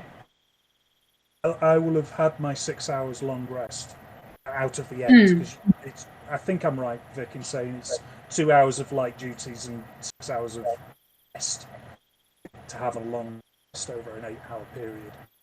At the end. Well, maybe after your stargazing, before you have your 6 hours, you cast it again. Okay, yeah, I mean, I Yeah. can stargaze until night or 1 o'clock in the morning and just generally be awake, and then I will recast shelter, and then I will go to sleep, get my sleep from a.m. till 7 a.m.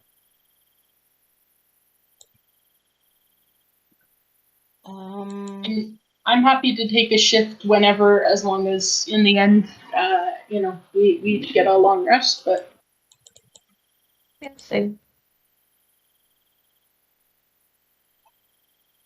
Sorry guys, I just got Roll20's doing something really weird.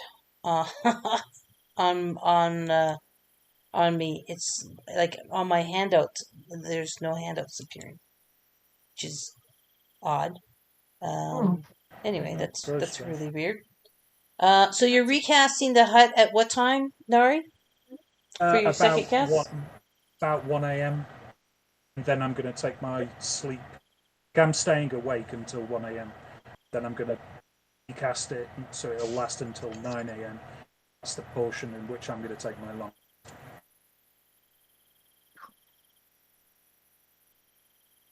Do you have any weird, again, racial stuff as a Kalash, whatever? Alistar, no. Yeah. This is about the closest thing I can. At least 8 hours of uninterrupted downtime, including no more than 2 hours of standing watch. When finished, regain all hit points and half total of hit dice at least. Also regain spell slots. Only one long rest per 24 hours. Must have had at least one hit point to take the long rest. So I'm severed from dreams. That's my racial. Being in Kalashtar. I do sleep, but I don't connect to the plane of dreams as other creatures do. Oh yeah, God, no. You wouldn't want to.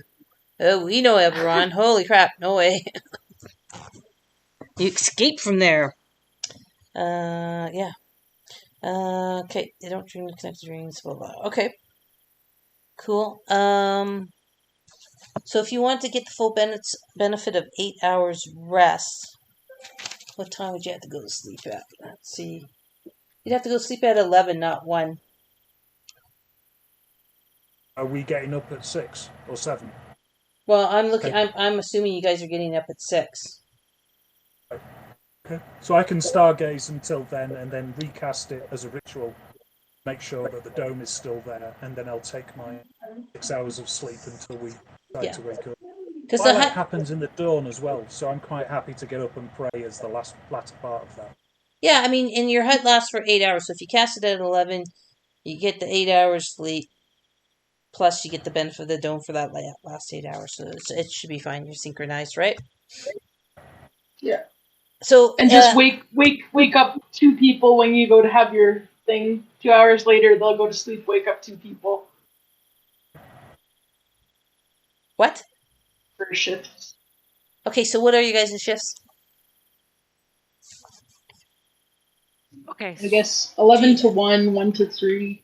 Because you guys remember the hut, right? Nothing, no creatures and no objects can pass through it. Yeah. Okay. Well, So maybe Well, if that's the case, let's just sleep until we get up. It's up to you. So nothing can attack it. Yeah, like if you look at the hut description, for it. and you can even check the compendium. Just search for a hut, it will come hut. up. Yeah. No creatures, no objects can come in. Like, people can't shoot arrows or anything at you. Can't throw rocks at you. Yeah. And unless a sufficiently powerful magic user casts Dispel Magic on, then that's what we'll... That's true. That's true. So if you do want to set up a watch order, go ahead and tell me now. And tell me what it is. Okay, so I'll take This is why I hate long rests. Yep. Because it's a pain in the ass. So there's 4 of us, right? There's 5 of us. Yeah. Sorry. 1, 2... Well, Tagani doesn't need any spell stuff or anything, so she's happy. You guys were screwing around and doing stuff, but she was just like hanging out, reflecting on life from 6 p.m. 1, 2, 4, 5, 6, 7, 8. So at 1 o'clock, she can get up and take the rest of the night. At 1 o'clock, she would have had 8 hours because she wasn't doing anything from 6 p.m. on. So if you guys want, she can do that. If you're happy with that. Yeah, we're happy with that. I'm happy with that, I should say. Yeah, and I'll instruct my construct to keep watch with her and to wake us up if anything happens that she seems concerned about. Okay, cool. Do you guys want to leave the fire going, or do you want to bank it for the night? I'd say bank it for the night. Okay. We don't need it for war. Well, it does get cool in the jungle at night. True. Yeah, but if you want to bank it, I shall take it away. Take it away. Take it away. Well, it's And politics. and I just think that the hut keeps us warm inside.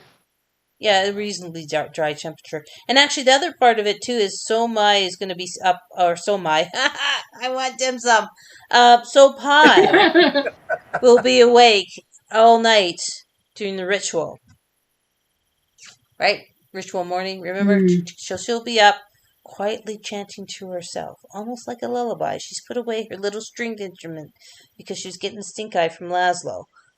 She's just quiet, murmuring very softly to herself, like a hush whisper. I need my beauty sleep. There you go. So you're at least going to have Sopai up all night long, and Tagani can wake up at 1 o'clock to whatever, stare at the weird monk doing weird monk things. Okay? Does that sound okay for everybody, or anyone want to do something different? All right, cool. No, that sounds good. All right, TikTok. So yeah, Lazlo. Okay, Nari is going to bed. Everyone's going to bed pretty much at 11 p.m. Okay, so I'm going to have Sopai. I need to do something to Sopai, and I need to do something to Tagani. If I could ever get their character sheets to open. Haha. My artificer level, is that just my character level? Because I haven't multi-classed? Yep. Okay. Sorry, it's just the steel defender. It's like his is 2 plus your intelligent modifier plus 5 times your artificer level. So I'm just like trying to do the math. Right. Ooh, I didn't mean to hit that twice.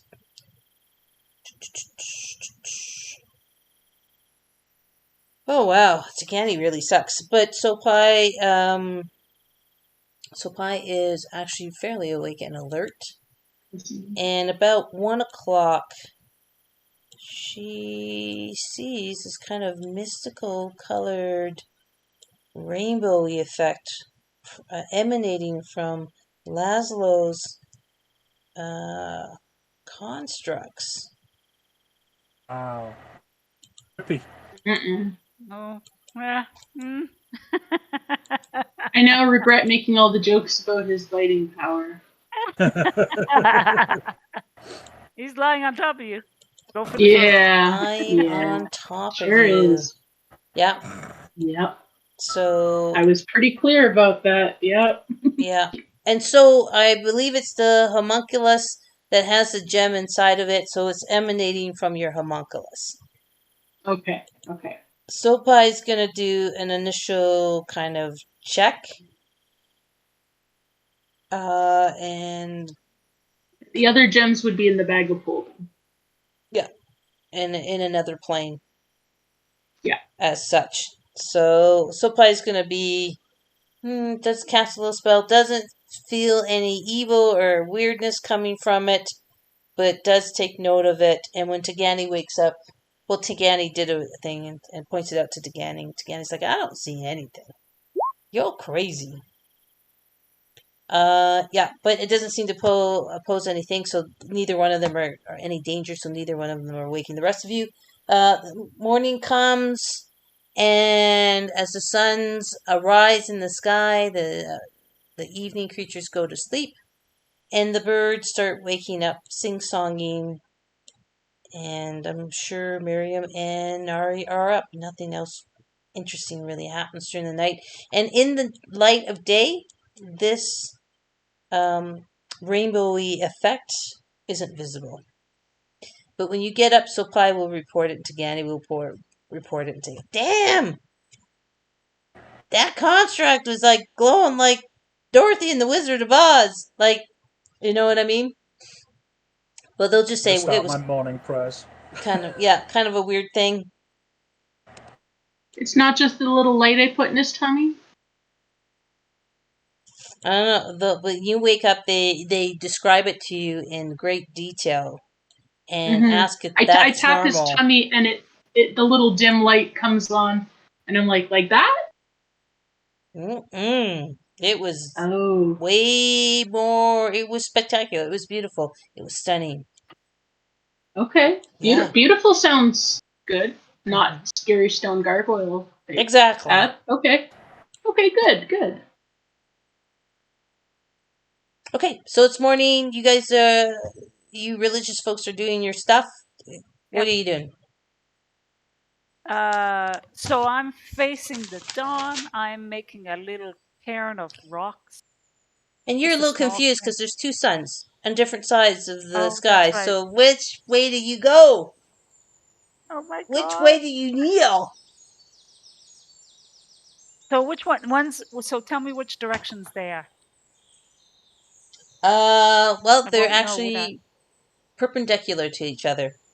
There's a yellow one and a red one, and they're perpendicular to each other. Okay, so I will do the yellow one.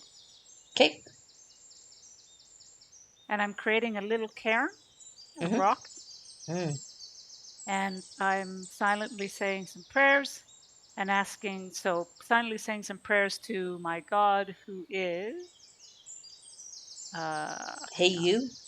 Hey you. on. Where are we at? Here we are.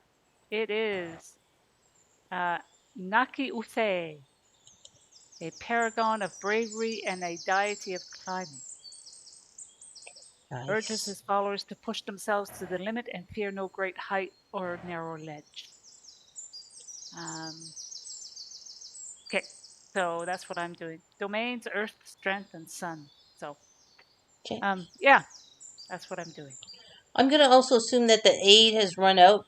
Nari, are you gonna recast it, or should I take tokens off of the little things? Yes, I am going to recast it. Are you gonna recast it? Are you gonna include So Pi, or are you gonna just leave it on Miriam, or and choose two other people? If we're going to take, can I now click long rest? So Yeah, we've all had our long rest. yeah. You've all had your long rest. It's 6 a.m. Yep.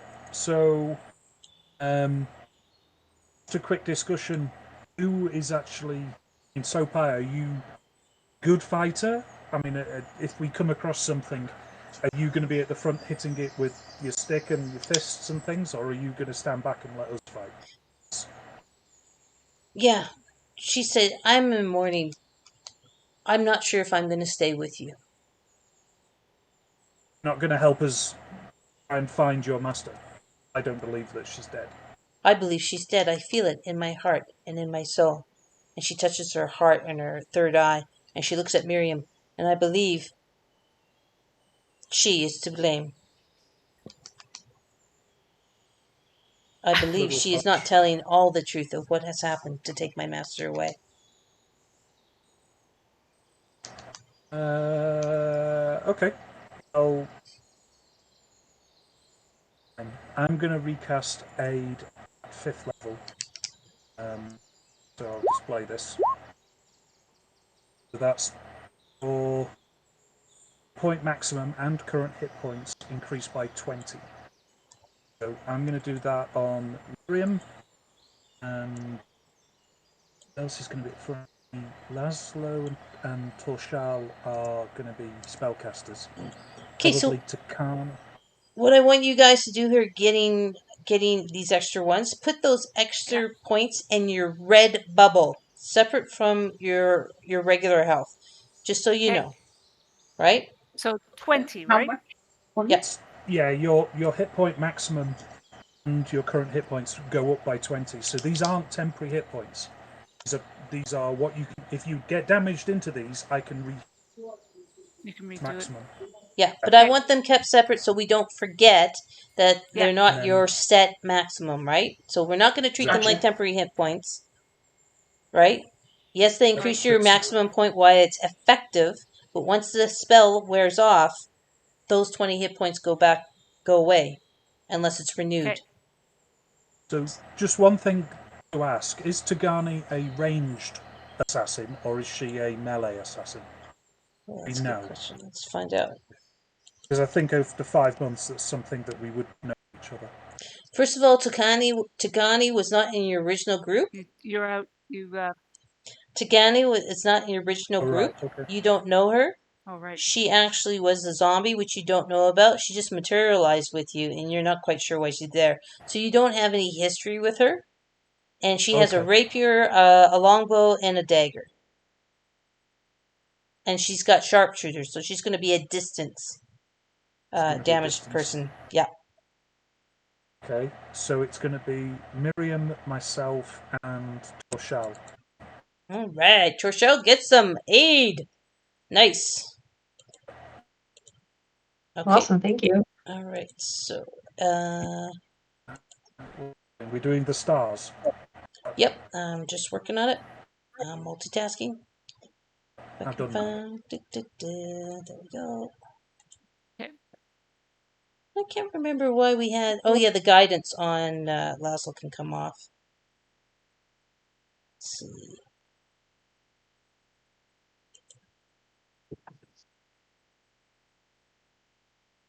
All right. Anybody else gonna do anything? So we got aid, and you've made sure you've adjusted your slots, right, Nari? Yes, I've just taken it off. Right on. So what's the purple hand on mine? Should that be taken off? No, that's your advantage on initiative. Oh, yes. My advantage on initiative. And that's until your next one, and then it's gone, right? Right. Then it's an action just to give it to you again after the next fight. Okay. So for long rest, I just restore all my spells, right? Yep. Everyone's spell slot should be up at full. Your health should be all up at full. Yeah.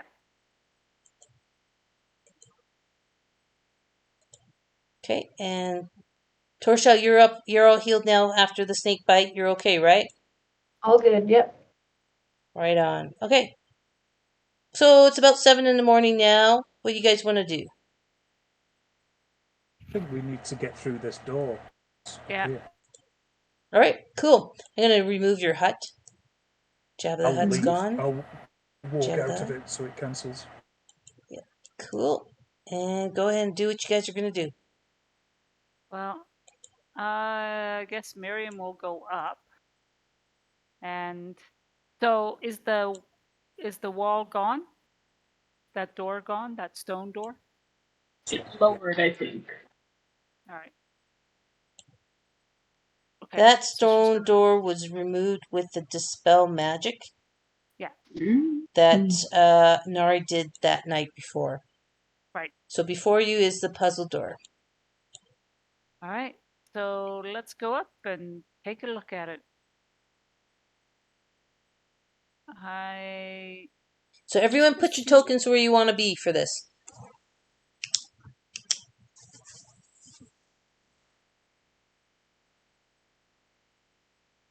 Oh, I was going to ask you too, Nari. Did you do any type of attunement for the gold eye necklace that you found with the snail from the snail shrine? Oh, I didn't realise it needed attunement. I'd forgotten. Yes, I would have done during the long rest. If Okay. I would have played with it and. Okay, so just make a note that it's been attuned. And I'll make a note too.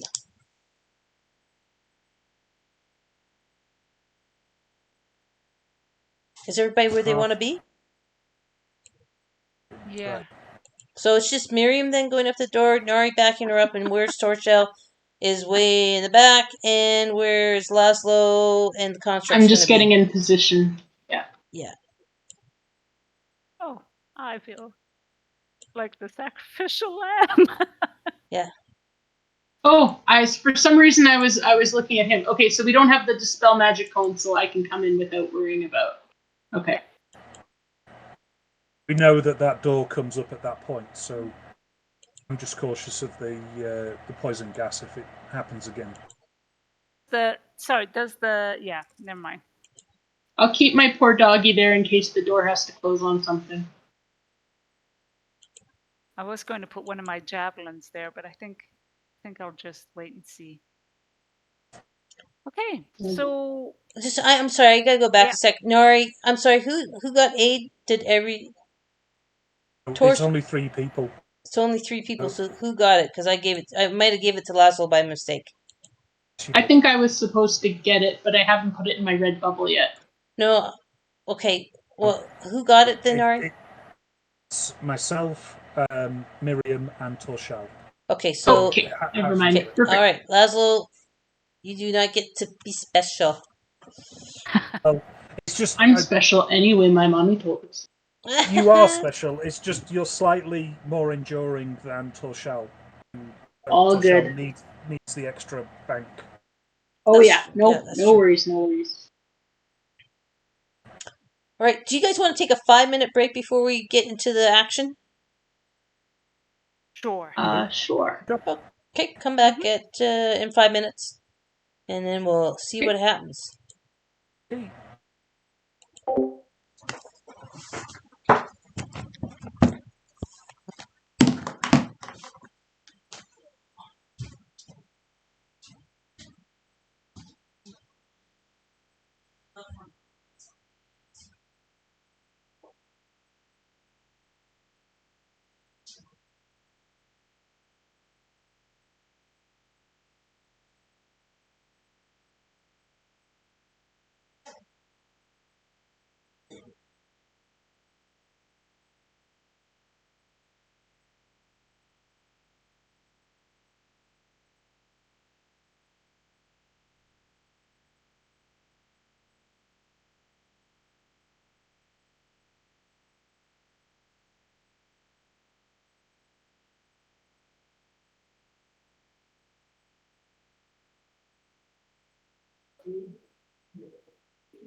I don't suppose anyone's around.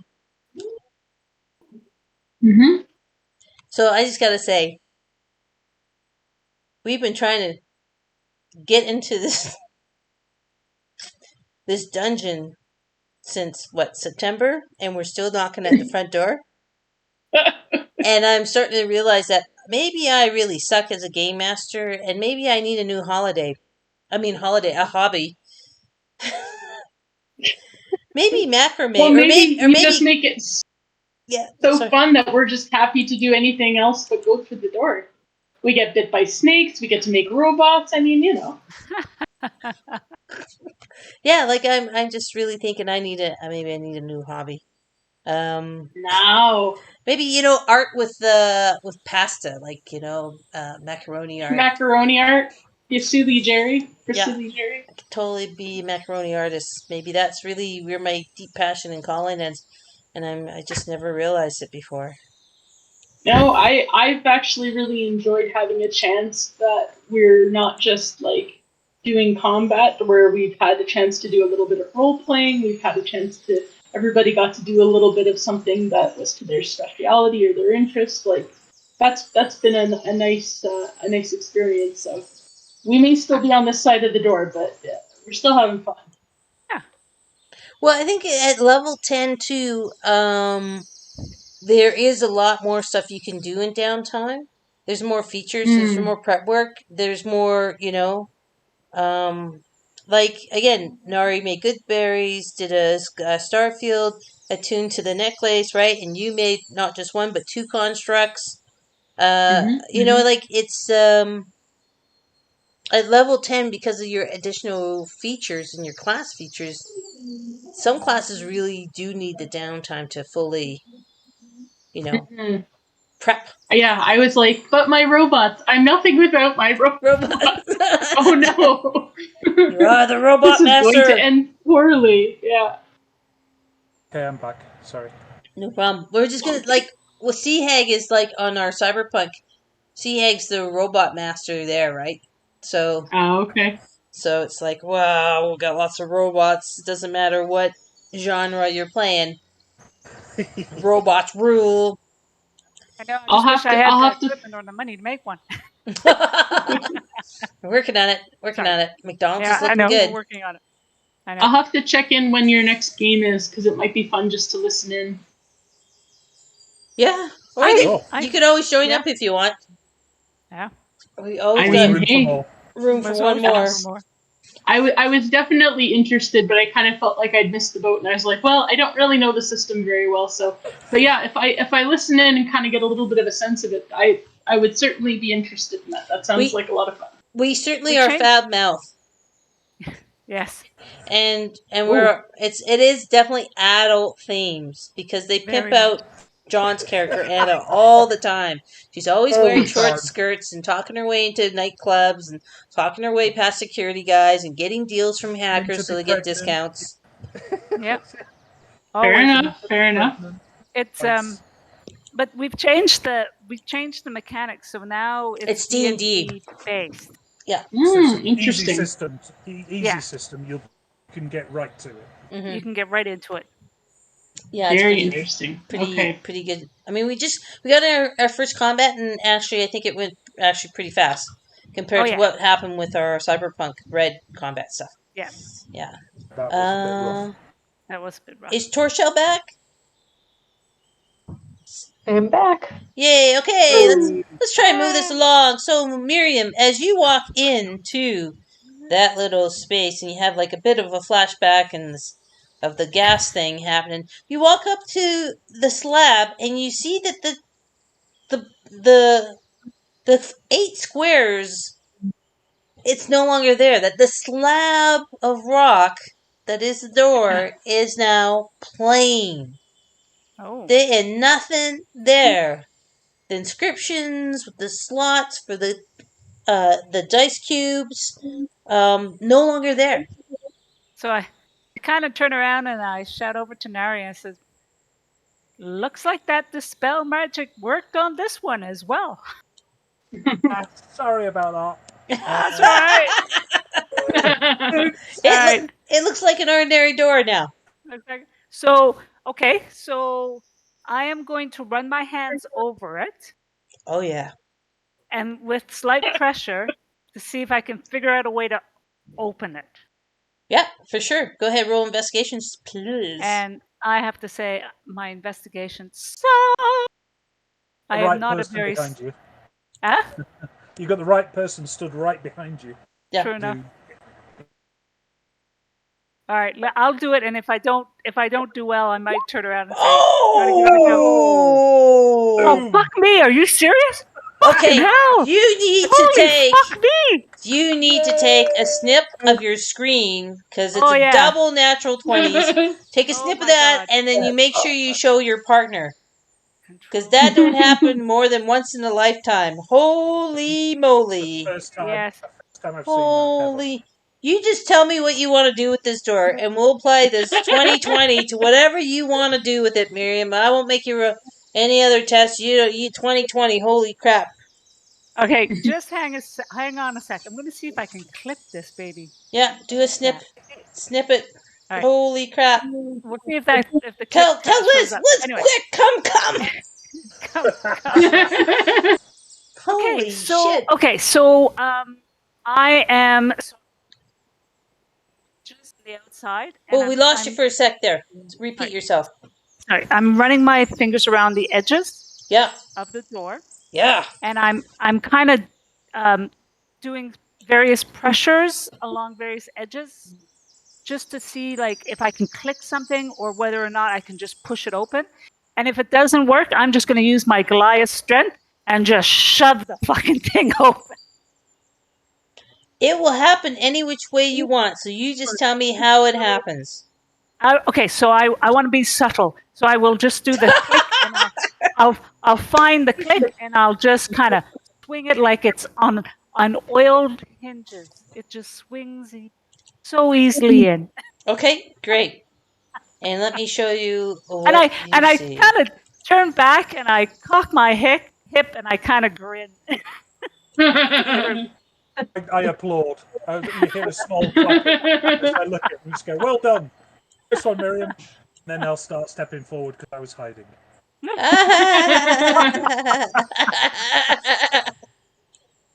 Well, that's great. If I could only make this reveal stuff. Come on, you bastard. Here, let me try and move you. And no, doesn't reveal it. Son of a bitch, I hate this dynamic lighting bullshit. Okay, I need to...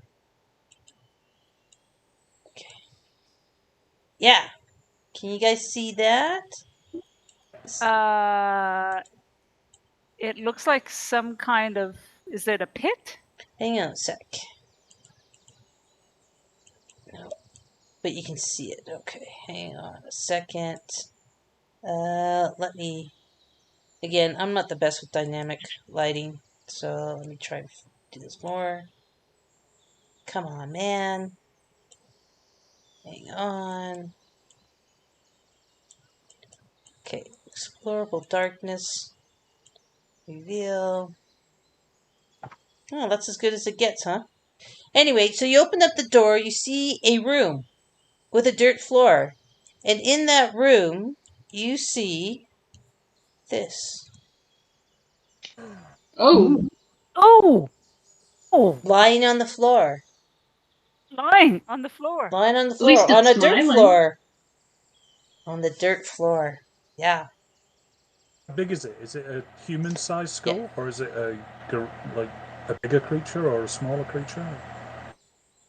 It would be the size... Yeah, it's a human-sized skull.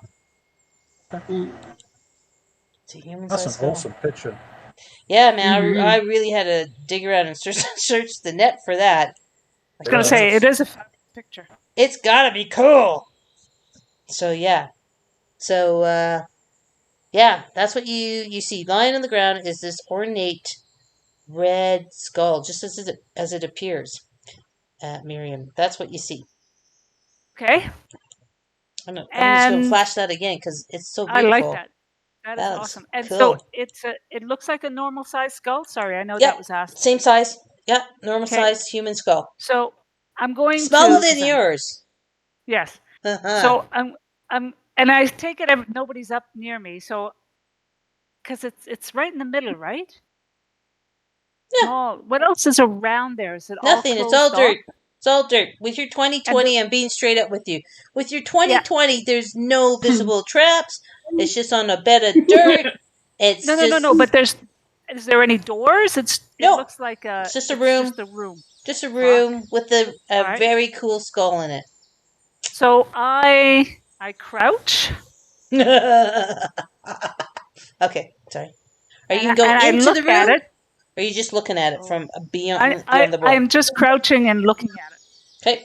And I kind of say, "What do you guys think? Should I touch it?"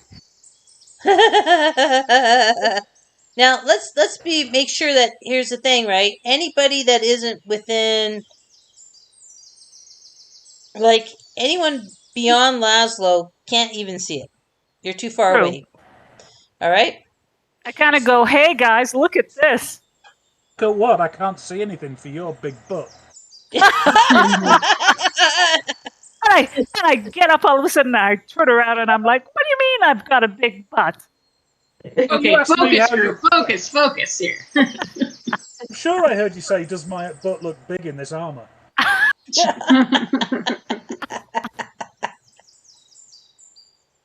Oh my. So you haven't really even said what it is, Miriam, to them. You're the only one that can really see it, right?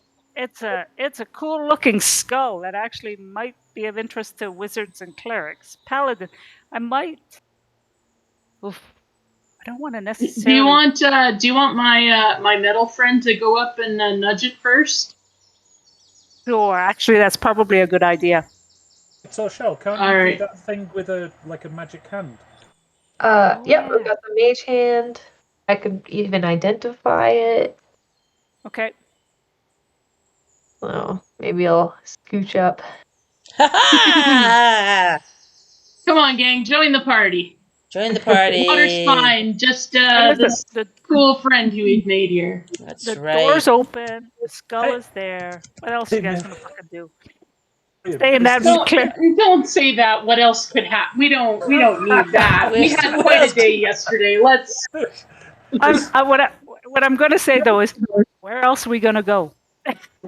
Now that I can get behind. Yeah. Yeah. The only question is, if the skull's on the ground, is the skull connected to a spine that's under the ground, or is it just lying there on its own? Someone has to touch it first. Has someone been sort of like you do in the beach? You carry people up to their neck in the sand, and their skull's just there, right? You try and pick it up. I have to say, it seems pretty ornate. I'm imagining that it didn't get like that while it was still in use, shall we say.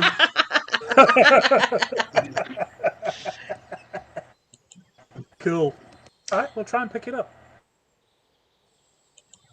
Sure. I'll use my mage hand just to try and lift it. And didn't we, when we were doing this last session, didn't you tell us that your mage hand looked like stylistically something cool? I can't remember. It was an octopus tentacle or something. Yeah! Yes. That's cool. That's Yes. cool. Yeah, all right. So go ahead and describe what you're doing with your mage hand as it's, go ahead, role play it for us. Yeah. So that the tentacle will reach out and kind of wrap around the back of the head and lift it up and bring it towards us so we can have a closer look. All right. So are you going to have your tentacle bring it out of that room or just lift it up and see if it's attached to anything? Well, I guess we'll see if it's attached to anything first, like if it'll even come towards us, but... Okay. Let me just do a quick little roll. Okay. No, it's your tentacle, your mage hand tentacle thing. It lifts it up and it doesn't appear to be attached to anything and holds it in the air floating about a foot off the ground for you to see and turns it around for you to see. And if you beckon to it, it will bring it forth out of the room if you want. But it's up to you to tell me if that's what you want done. What do you guys think? Is it safe to take it out of the room? Well, sunlight now. Sunlight's going to have an effect on it. Or Possible. does it need to go in there and inspect it? Or do you want to bring it out? I don't know. While it's floating inside, I'm going to take out one of my javelins and I'm just going to go tap, tap, tap on it. Okay. So I'm not trying to break it or anything. I'm just kind of curious. Okay. Yep. Nothing happens. All right. Just tap, tap, tap. It does sound like bone though, as opposed to glass or metal. When you tap it, it sounds like bone is being tapped. Just to clarify. Yeah. As I kind of peer into the walls, is there anything? Are the walls all stone? Yeah, like I said, with your 2020, you would have known, and I told you they're just plain walls. Just plain walls. Okay, Yep. sorry. Did anybody else want to do anything? Lazlo, you're right up there. Nari, did you want to do anything? I think you should go in and examine it inside. I'm not sure whether getting it outside would be a good idea or not. Okay. Yeah. Well, I'll step in then and You're gonna step into the room, or have the tentacles bring it out. I'm afraid to bring it out, so I'm gonna go to it. Okay, cool. I'm gonna make my puppy dog just kind of bridge wherever a door might be. Just stand kind of right there. I'm gonna move up. Oh, puppy. Okay, so you step into the room. Nothing Nothing happens. Your tentacle is still holding it. What did you want to Okay. do, Torcha? Nothing happens to you. If I wanted to use identify on it, can I use that while it's being held by the mage hand, or should I put it down? I guess. It doesn't matter one way or the other. I mean, Yeah, it doesn't. you would have been so used to using mage hand and working with and doing anything with your mage hand. You're level 10, True. right? So Okay, yeah, so identify would take, I guess, 1 minute. And yeah, I'd like to cast that. sure.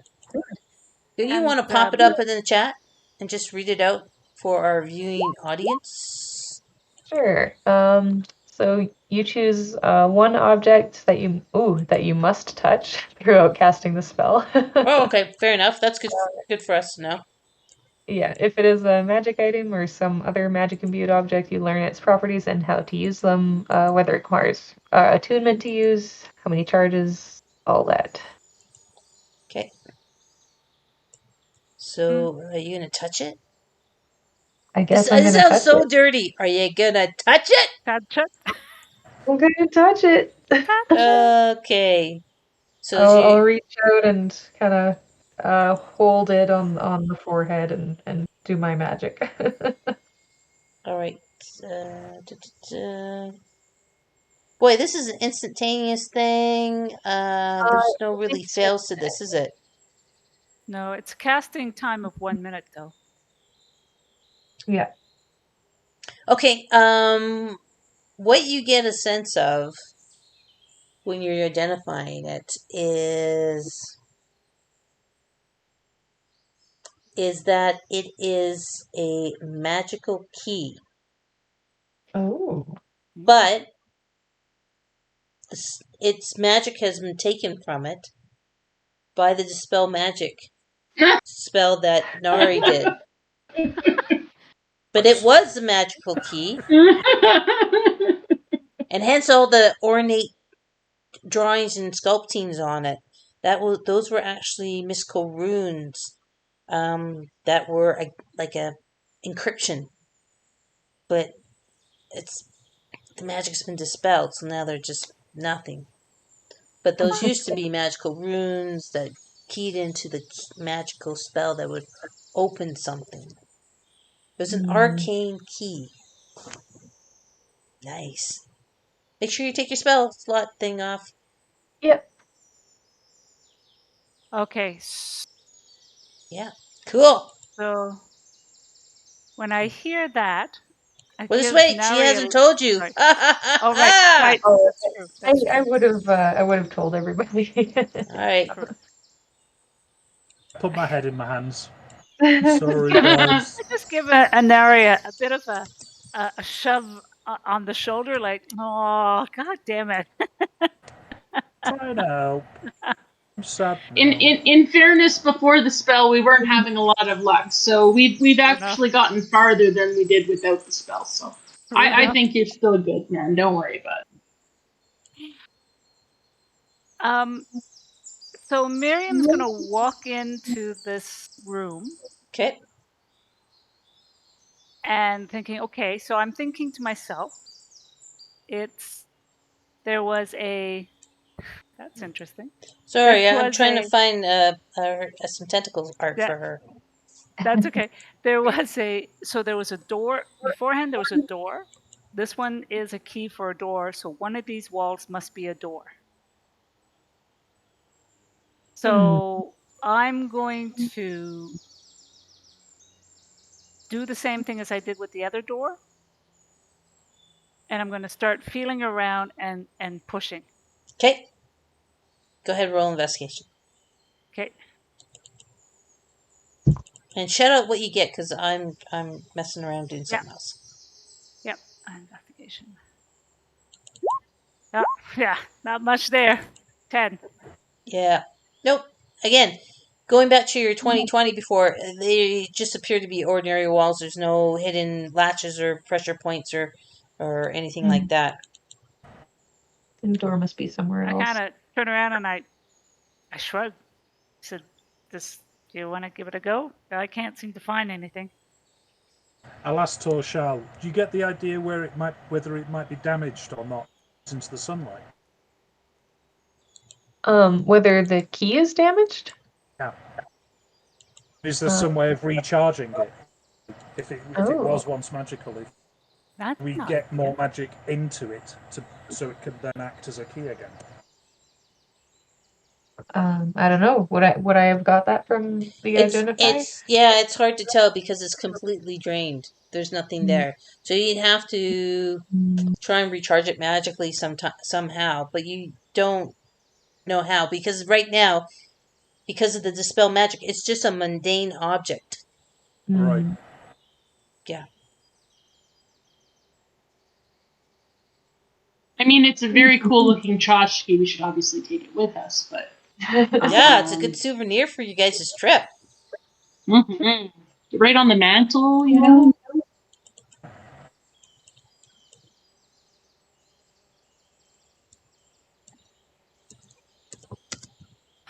Tell me what you guys want to do. Well, I mean, I guess we could investigate the room to see if there's another way through. We can maybe Miriam just try, did that.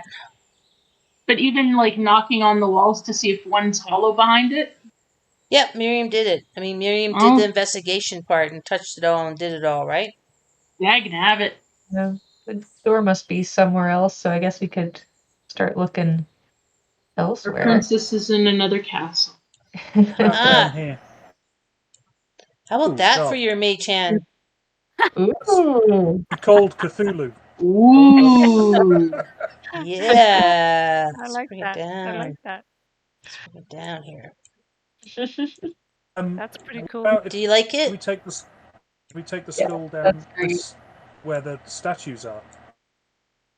Yeah, was there anything else back that way? Guess we could try it. Or we could put it by the pillar. Ooh. Pillar. The monolith. Maybe ask Sopai if she knows what it is. That's an idea. I'm going to come back out into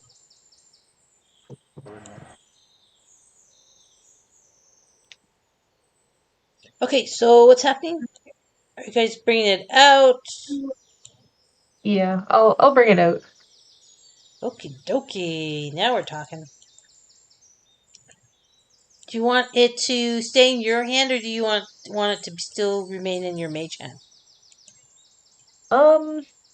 To be safe, let's have it in the mage hand. Okay. Were you guys taking it out to where Nari is, where the obelisk is? I'm assuming, or what? Yeah, let's check out the obelisk first. Okay. It's gonna float there. With your mage hand. Let's take a better look at the mage hand. That's cool. Such an awesome mage hand. That's brilliant. I have to say, I like that. Stealing from the internet. Don't look at the watermark. do. All right. So you guys are bringing it out to Sopai. Sopai comes up. Let me roll for Sopai to do a... Is that what you guys are doing? So if so, I'll let her do a roll. And see if she has any knowledge of this. Oh, and I'm sorry. Is this exactly where everybody wants to be position-wise? With their tokens? If not, please put yourself in the right spots. Yeah. I will bring myself there. Ooh, look at that. Nice. Nice, 19. I'm gonna cower behind my dog.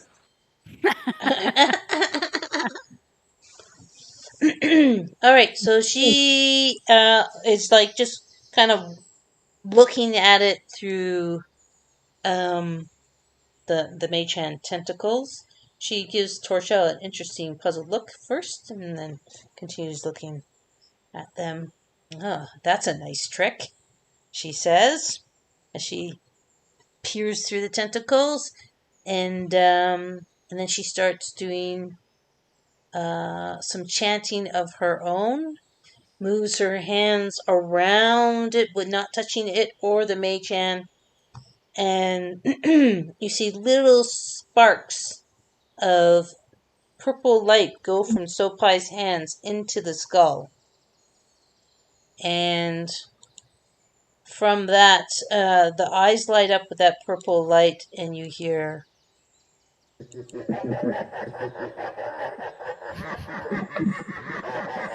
Hopefully you have your sound on and roll 20 so you can hear that.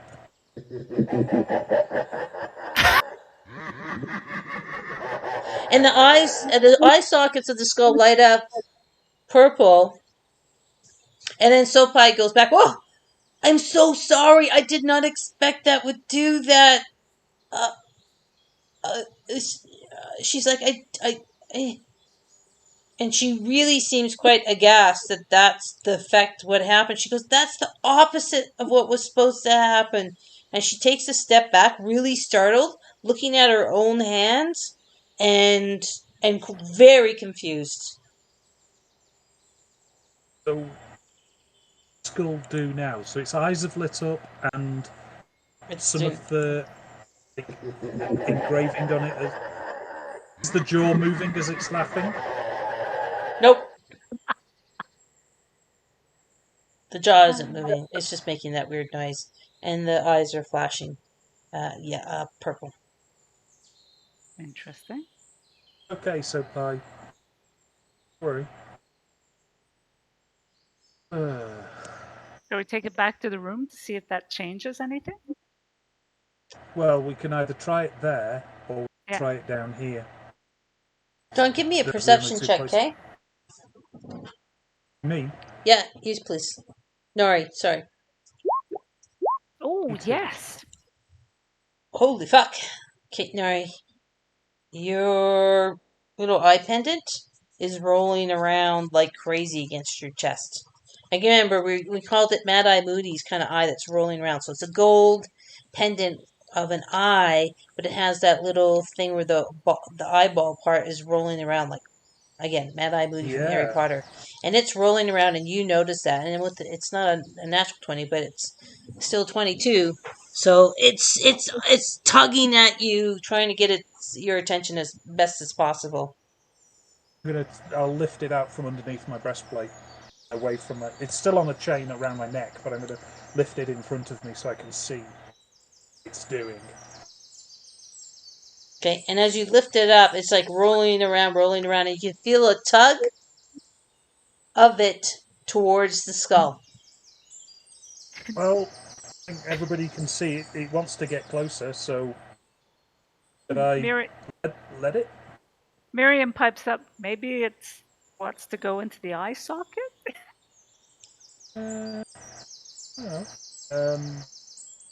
You could let it get closer, but if you have like a string or something, you could still have a way to haul it back if you don't like what's happening there.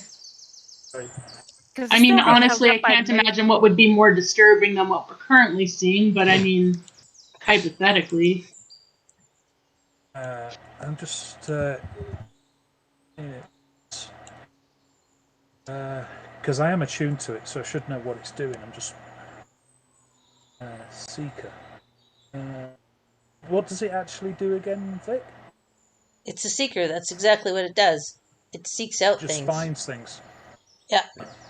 Oh, that's going to be handy. Hence the eyeball that rolls around, right? I'm going to start. I'll hold it about 6 inches away and see whether the pull from the eye is getting stronger and stronger as it gets closer. And it does. I won't even make you roll for that. It totally does. Should I take it off the pendant and allow it to connect, guys? What do you think? Well, I mean, if its job is to find it, I guess it's doing its job. I don't know if anything would happen, but I mean, you probably don't want to lose that, because if it's going to find cool magic shit for us in this cave thing, I mean, that seems pretty useful. So I kind of turn over to Sopai and I say, "What do you think, Sopai?" Sopai is like, "I don't know what to think. My trick, I think gave it power and it feels evil to me. I don't know. I'm so sorry. I did not mean to awaken madness.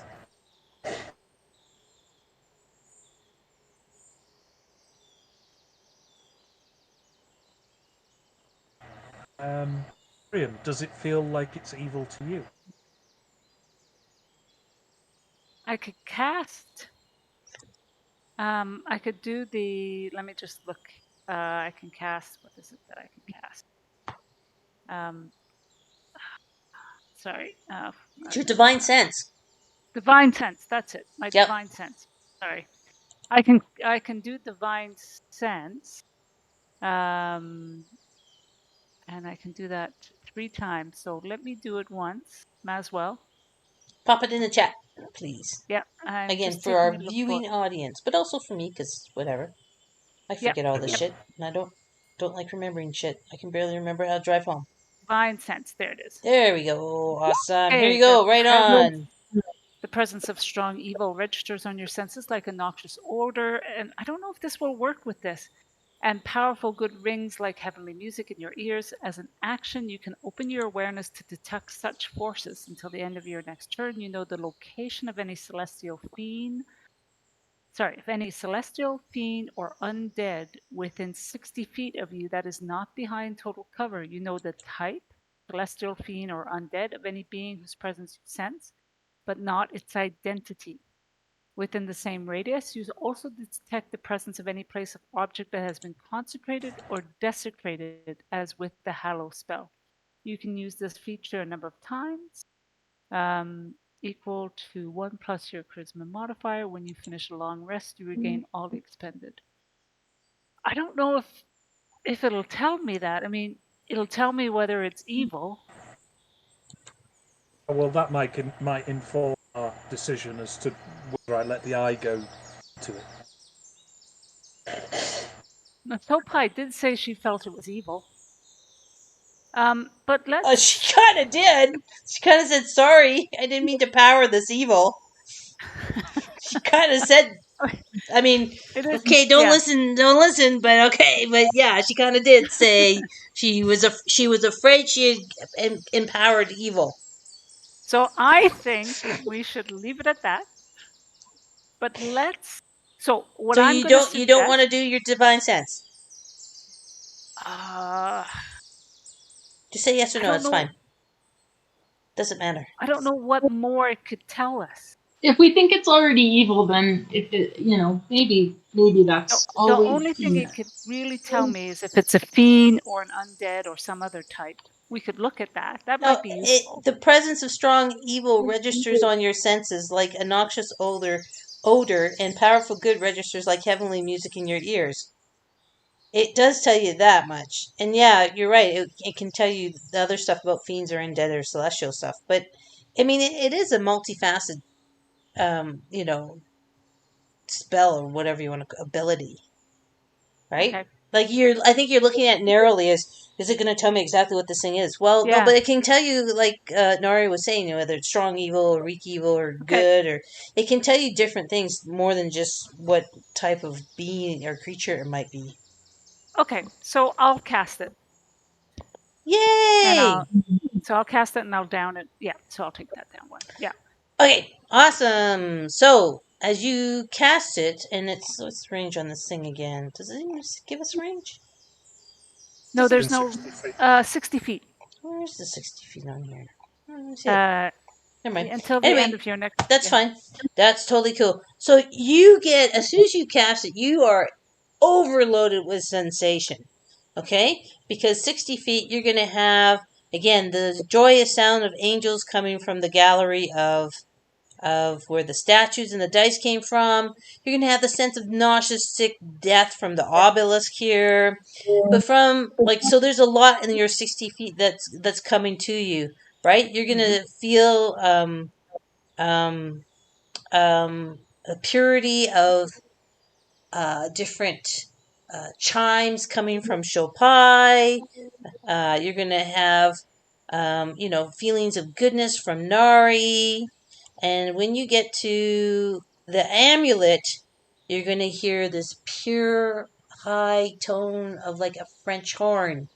And then when you Wow. get to the skull, oh, not the skull, whatever the things. I gotta put that in the back. Okay, let's get the skull up front, not the octopi. As soon as you get to that, it's like it's a deep bass. Dum, dum, dum, dum, like thumbing bass, deep, like horror music and Right. fearful tones. I mean, again, music is emotion, and it is the emotion of fear that you hear, that your senses are taking in. So there's a lot going on. Okay. And you also Mhm. feel, looking where you're at, you take a quick look at but Wiz, because you feel a little bit of something coming from that little fucker too. And it What? is a sense of unsettling sense. All right. Like I would say, a little bit dirty, a little bit Okay. evil. Okay. All right. So as I'm casting this and I'm kind of walking around, so I go up to Neri and I look and I point to the eye and I said, that is giving me really good vibes, like really positive, like goodness radiates from that pendant. That Oh, skull is the exact opposite. It has nothing but pure evil in it, pure evil behind it. And then I turn around and I point down towards where we had picked up those cubes, and I said, that area down there, that's pure. You know, it's not. It's good. It's that just resonates calm and peace and love. And I turn up and I turn back and I say, and I point to the chamber that we got the skull from, and I say, that's the exact opposite. That is nothing but evil and death down there. And then I look at Lazlo and I say, I have no idea what you put in that little construct of yours, but man, I'd keep an eye on it because it's not necessarily giving me good vibes. Oh man. And I look at Sopai and I bow down to her and I say, and from you there is nothing but goodness and light. The rest of you is, I have no idea. You're as fucked up as I am. You're all as fucked up as I am. Well, except for Nari. Nari's a good soul. Lazlo just flips out a tiny notebook and just writes homunculus. Evil? Question mark?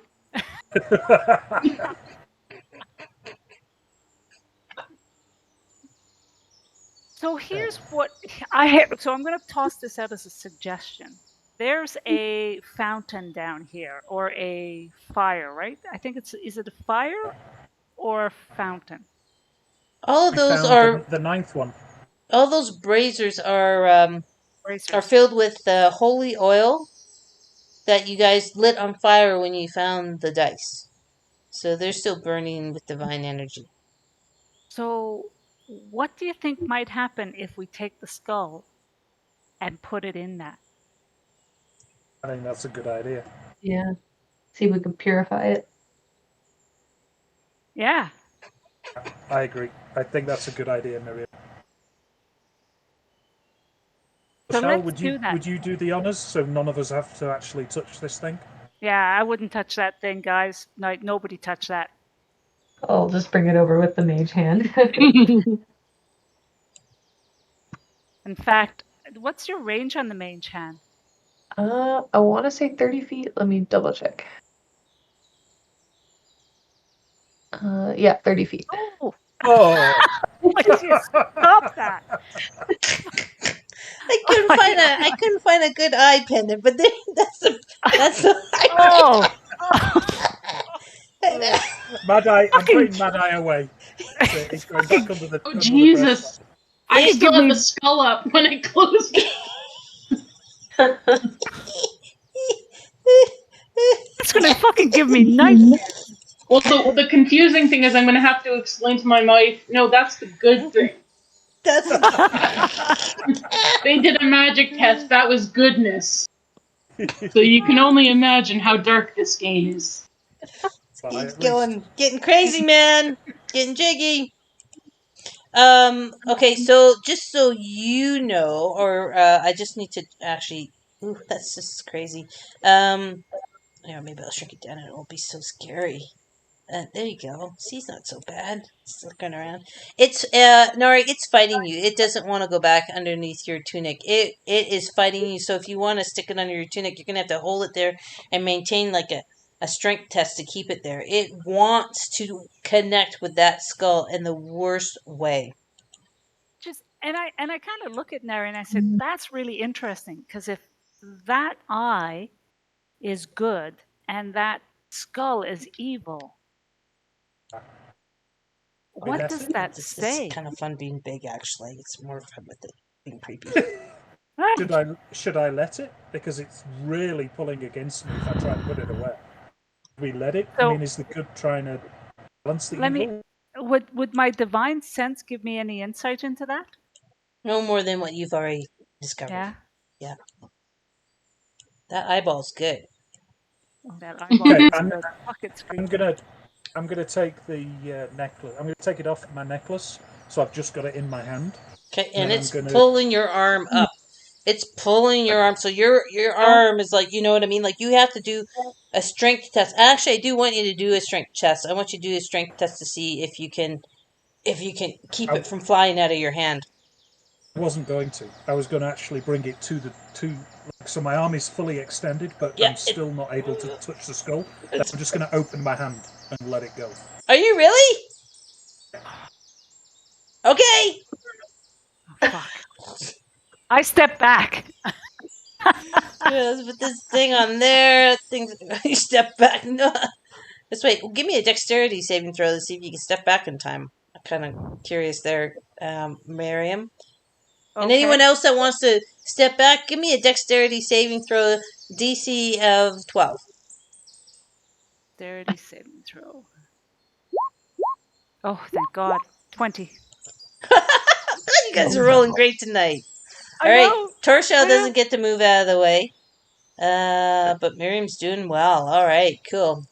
Okay, so let me describe what happens. That pendant with the rolling eye just goes through the air and lands on the third eye of that skull.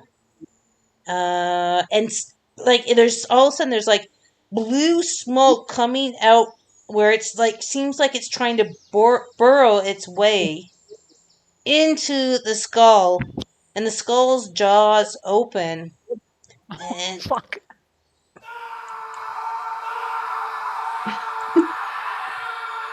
right. Fuck. I thought that was John at first. I was like, oh my god. And it feels like there's a battle in the air, right? And your mage hand is struggling to keep this thing, because it's like it's trying to. The eyeball is burrowing into the forehead of the skull, and the skull's jaws open, and it's screaming in pain. I want everybody to give me a Constitutional saving throw, DC at 13, please. As this battle of wills that you can see between these two objects that's happening. Tell me who fails. Anybody? I made it.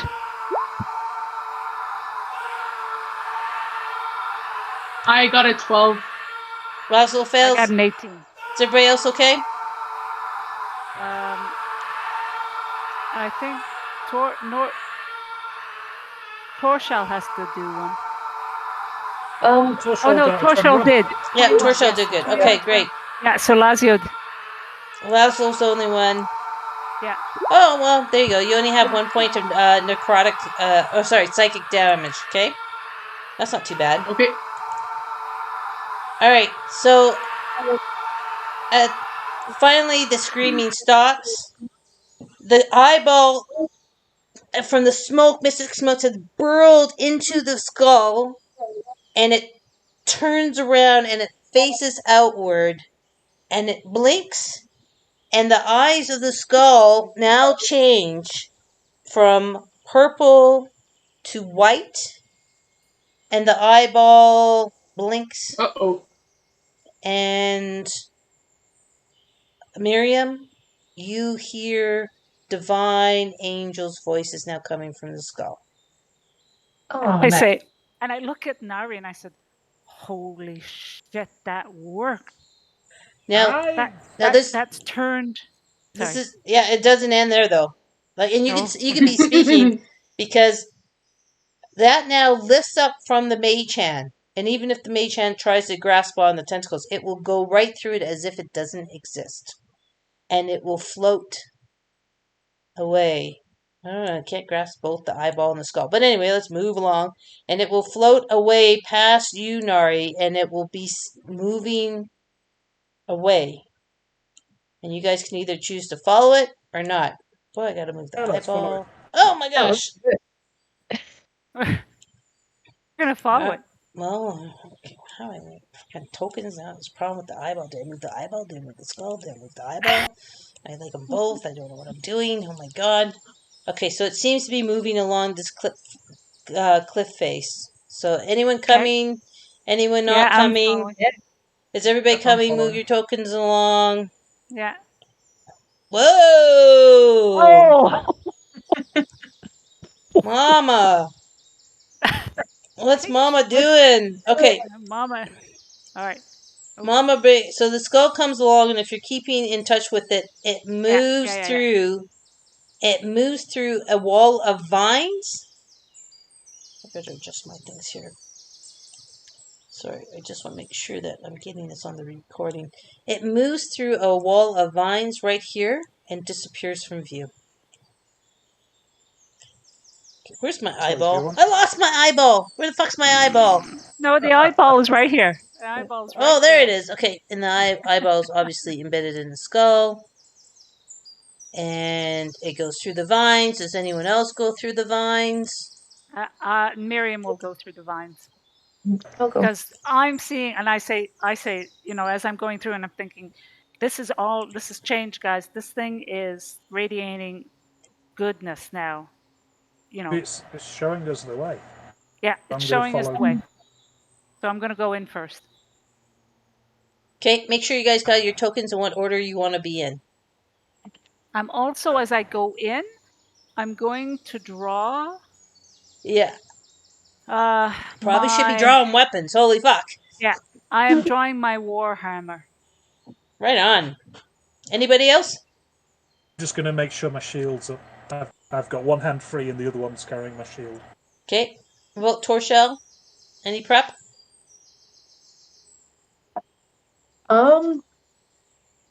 Yeah, maybe I would prep a firebolt. Sounds good. Oops. And Lazlo?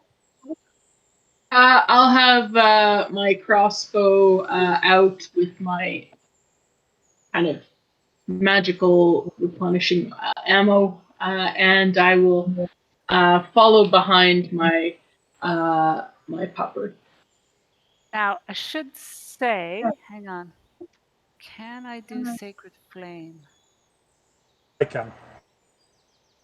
Okay, I can do Sacred Flame. It's not that I want to throw it. I just want to be able to see when we go in. Well, you got night vision, don't you? Oh, that's right. I You do. guys all have dark vision or whatever? Yes. The Goliath? Yes, the Goliath does.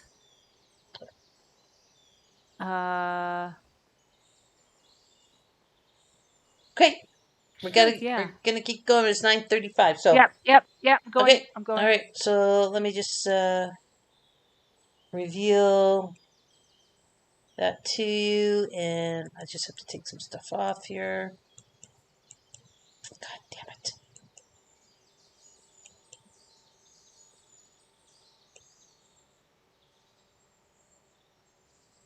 Sorry.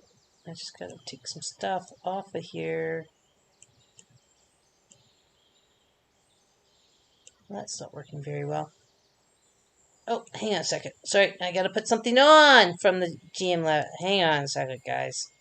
There we go. And why does it not show? Oh man, honestly, this dynamic lighting is killing me. Now, do you so- think that's the dynamic lighting or just Roll20 acting up or a bit of both? No, or maybe I haven't used dynamic lighting that much because I absolutely hate it, but they upgraded it over Christmas. Yeah. And I'm, let me try this. What can you guys see on your screen? Like I have my player screen. I can see it light. It's the light color. Yeah. I can see a dim outline of what looks to be like a rectangular small room with a door maybe at the end. Yeah. In shadow but visible. Yes. Yeah, exactly. Okay, so Miriam, I want to move you in there. Oh, I can't see my. So you can't see your token when you're in there, hey? Nope. God can't see my damn token. it! I must be doing something wrong. Trying to reveal permanent darkness, reveal exploratory darkness. Oh, there we go. Can you guys get in there? Okay. Yeah, and I can see it now. Okay, great. Mm-hmm. Okay, It's gone to colour.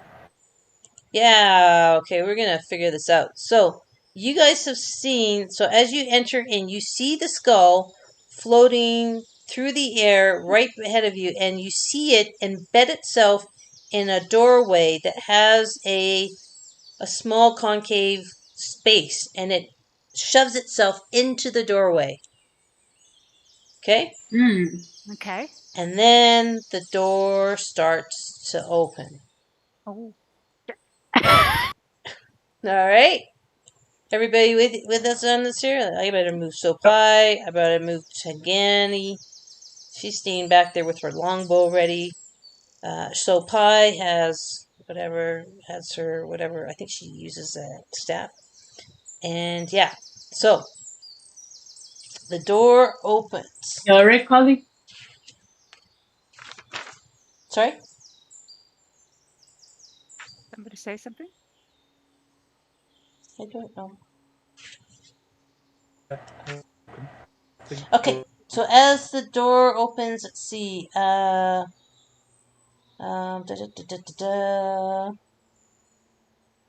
Okay, so let me see if I can move this.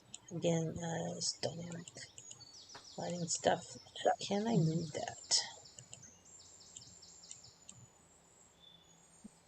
Oh, sorry. Oh, ha ha ha!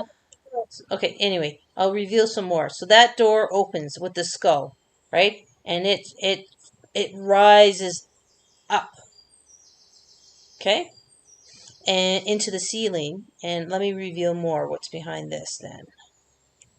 Okay. Let's try and get this fucker to work. Jesus fucking Christ. That was us yesterday trying to get the door open. Okay. Okay. So if you go through that, I don't want you to go too much further. I mean, I think if you... I just want to grab you, Miriam. Yep, you grab me. Let me just... Oh, this way. Maybe I should grab that fucking eyeball. Hang on. That Nope. eyeball doesn't do anything. I love that eyeball, though. It's just made my day. No, can't see me. Okay, hang on a sec. Okay.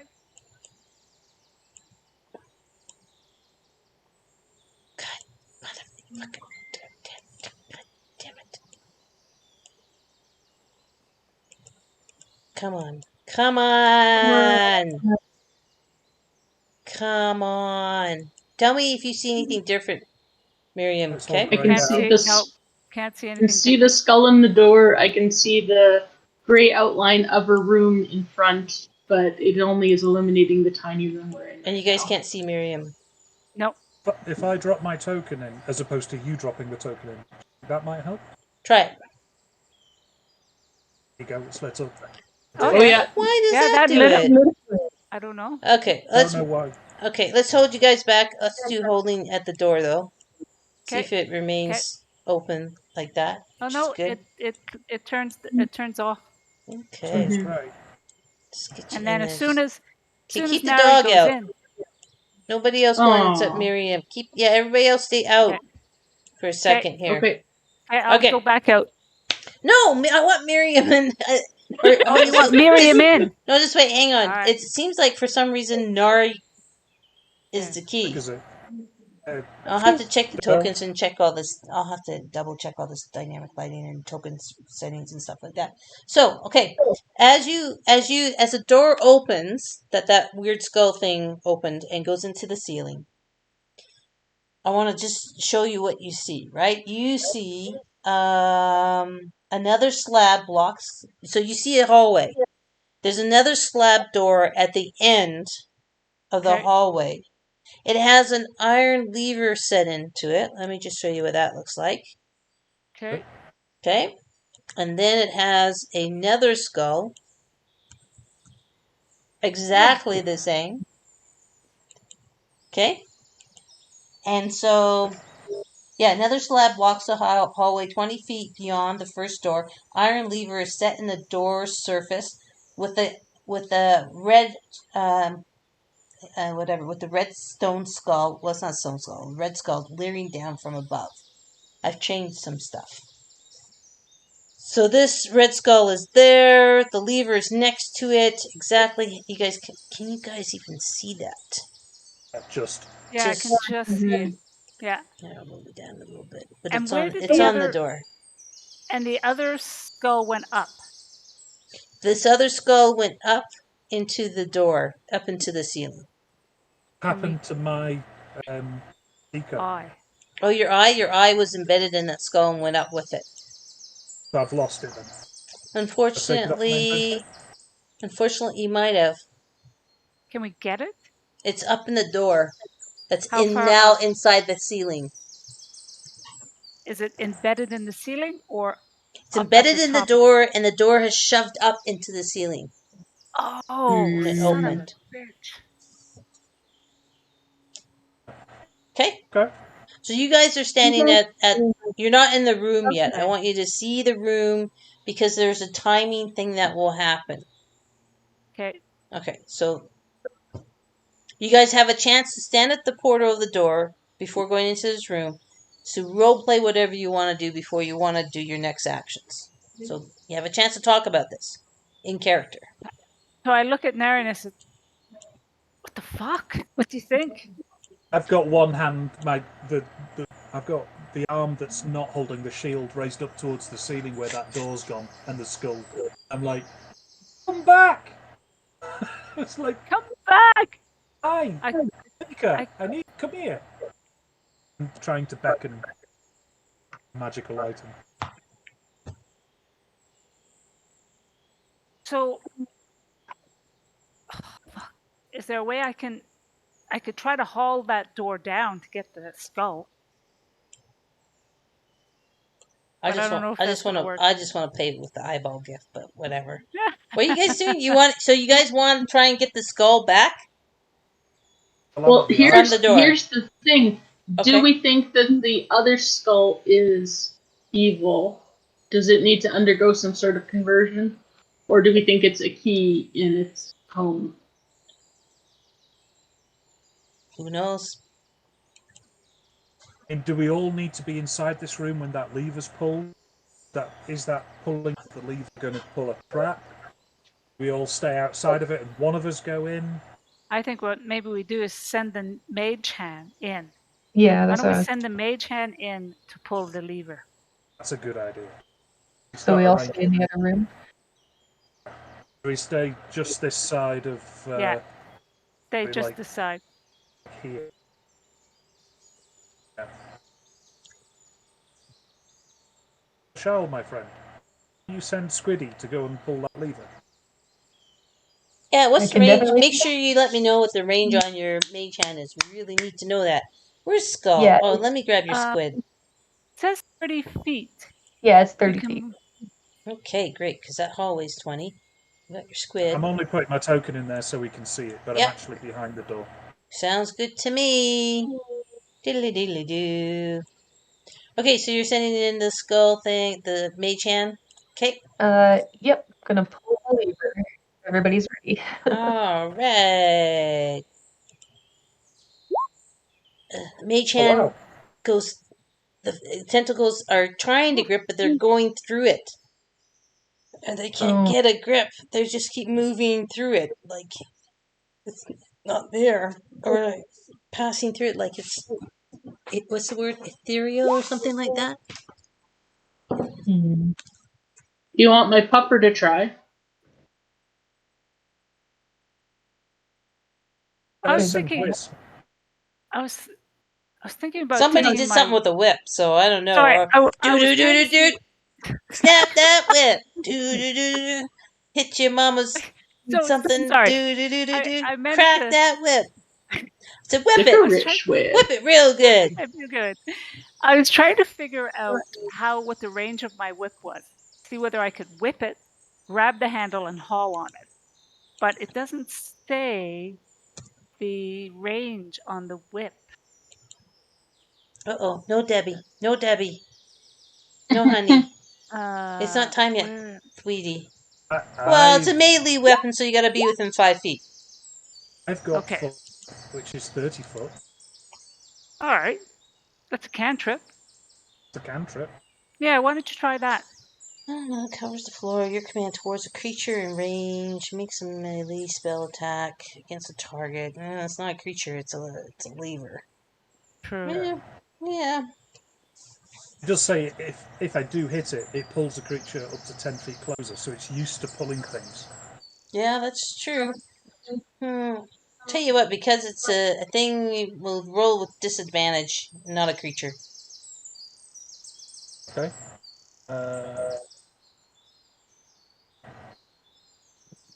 Do do do do do do do do do do. Crack that whip. 12. Nope. Not enough.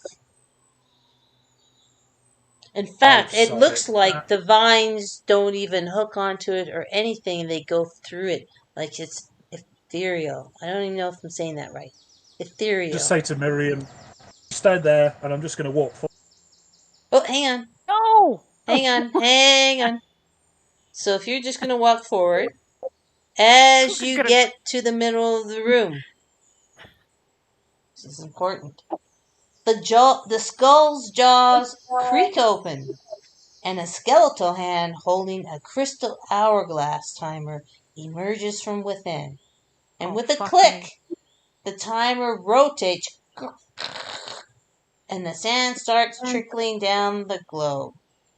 I'm going to count to 10, and you tell me what you're doing. 1, 2, Going forward to pull the lever. 3, And I go in behind 4. Mary.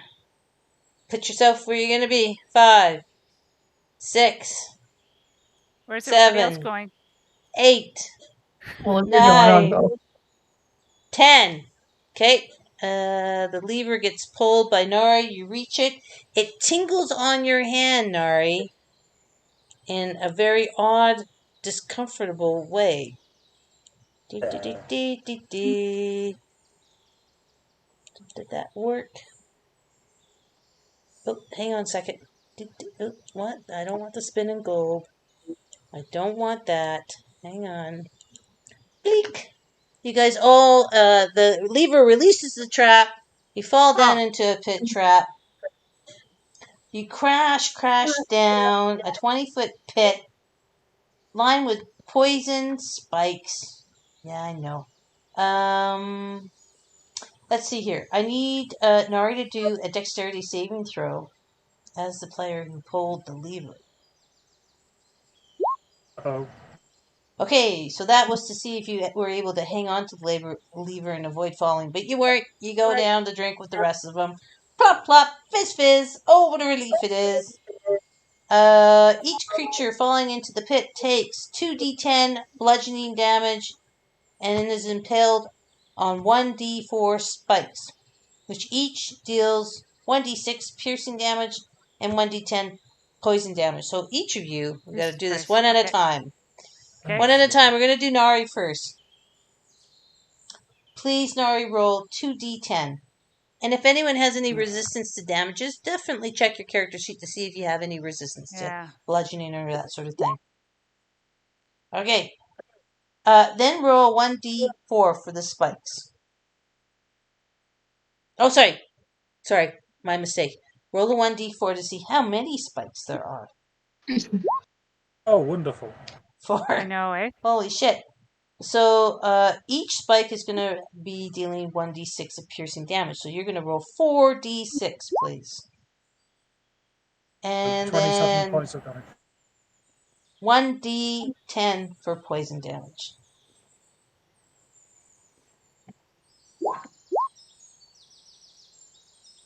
Okay. I need you to actually make a note on your character that you're poisoned for up to 24 hours. Unless the condition is removed by a lesser restoration spell. It's poison. Fuck, that sucks, eh? Alright, who's next? Miriam. Ha-ha! Let's do it for you, my dear. 2d10. 2d10 bludgeoning damage for the fall. Because it's a 20-foot thing. Okay, so 1d4 to see how many spikes there are. Okay, 1d4. 2. Great. Now 2d6 for the damage. Piercing damage, please. 11. Okay. Okay. So, and then just wait, and 1d10 for poison damage. Wow, And holy 9. fuck. So that would have been Okay. what, 21, so 30. 20. Well, remember the d4 is just how many spikes. Yeah, It's not I damage. had 10 for the falling. Yeah, 11 for and the... then 11 for the spikes, and then 9 for the poison. And you are now poisoned. Okay. Do you have to save versus the poison, or is it automatic? It's automatic. Any creature that takes poison damage from one or more of the spikes is poisoned for 24 hours, or until the condition is removed with a lesser restoration spell or similar magic. There is no spell saving throw on this, or dexterity saving throw or anything like that, or constitution saving throw. Okay. All right. Okay, Torsia. Here we go. Your turn. Great. So 2d10 for the bludgeoning. Great. 1d4 for how many spikes there are. I won't make 24? any luau jokes or anything. We all like our sushi, though. And then D4, you said? Yeah, 1d4 for how many spikes you fall upon. Right. That impale you. Okay, so now you're rolling 3d6 to determine how much damage from each of those spikes. Or for all of the spikes. Okay. So 3d6.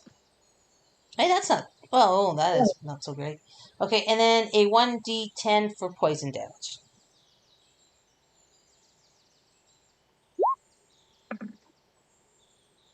Hey, that's not too bad, but you are poisoned as well. For 24 hours. So I gotta make sure I take a look. Miriam. Sorry, go ahead. Can I ask? So I have stone endurance. Let me put that in. Okay. I didn't want to bring this up because we were in the middle of kind of doing it, but I says I can focus myself to occasionally shrug off injury. When you take damage, you can use a reaction to roll a d12, add your constitution modifier to the number roll, and reduce the damage by that total. After you use this trait, you can't use it again until you finish a short or long rest.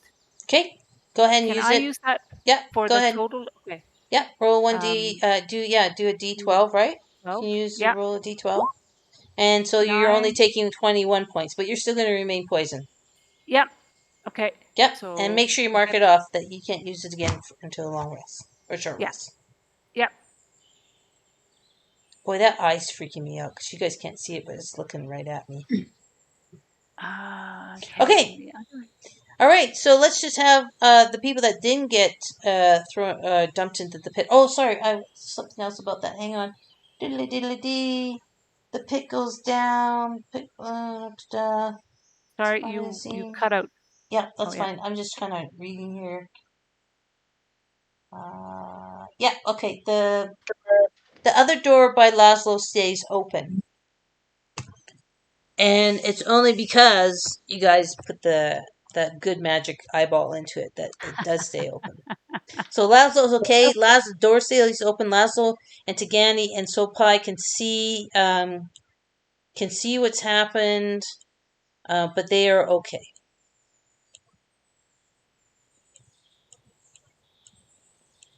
And so Damn it, Lazlo, guys. yeah, go ahead.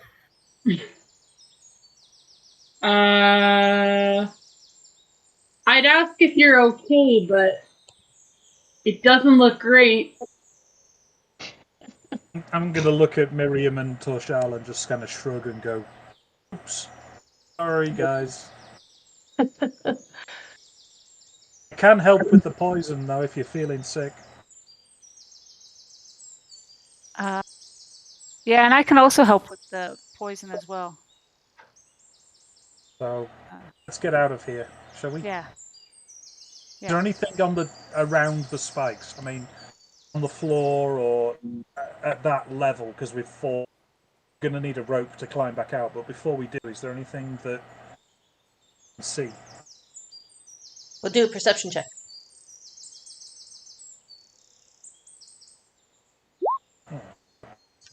Well, what you do see is a pile of bones all skewing around the pit for the past people that have unfortunately experienced the same effect.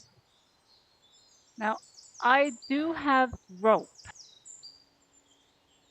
Yeah, but also, don't you guys have like people that can fly? I mean, I remember you were having that big battle. Everyone was flying here, there, and everywhere, right? Oh yeah, can somebody fly? Yeah, I can. If there's dim light, is there dim light? Yeah, there's no light in here, so everyone's using like these areas are not actually lit. It's all dark. So I can fly. I'm going to go and now want to investigate these bones and the bodies of the people. If I see them, I'm going to go over and say, well, is there anything there? Do I need to form some sort of religious rite over them to put them to rest, or have any gold?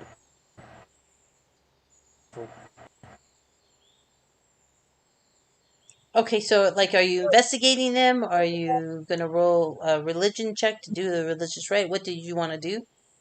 Or you just I'll want to check role them play it out?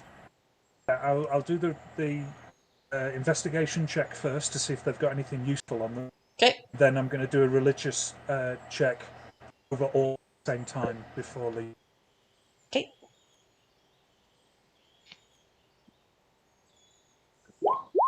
Oh, nice. Nice. Nice. But all I can really tell you is that they're a bunch of dried up old bones. Okay. And they've been there for a while. There's nothing recent. These people have been dead for a long time. So, okay, with the 20, let me just finish.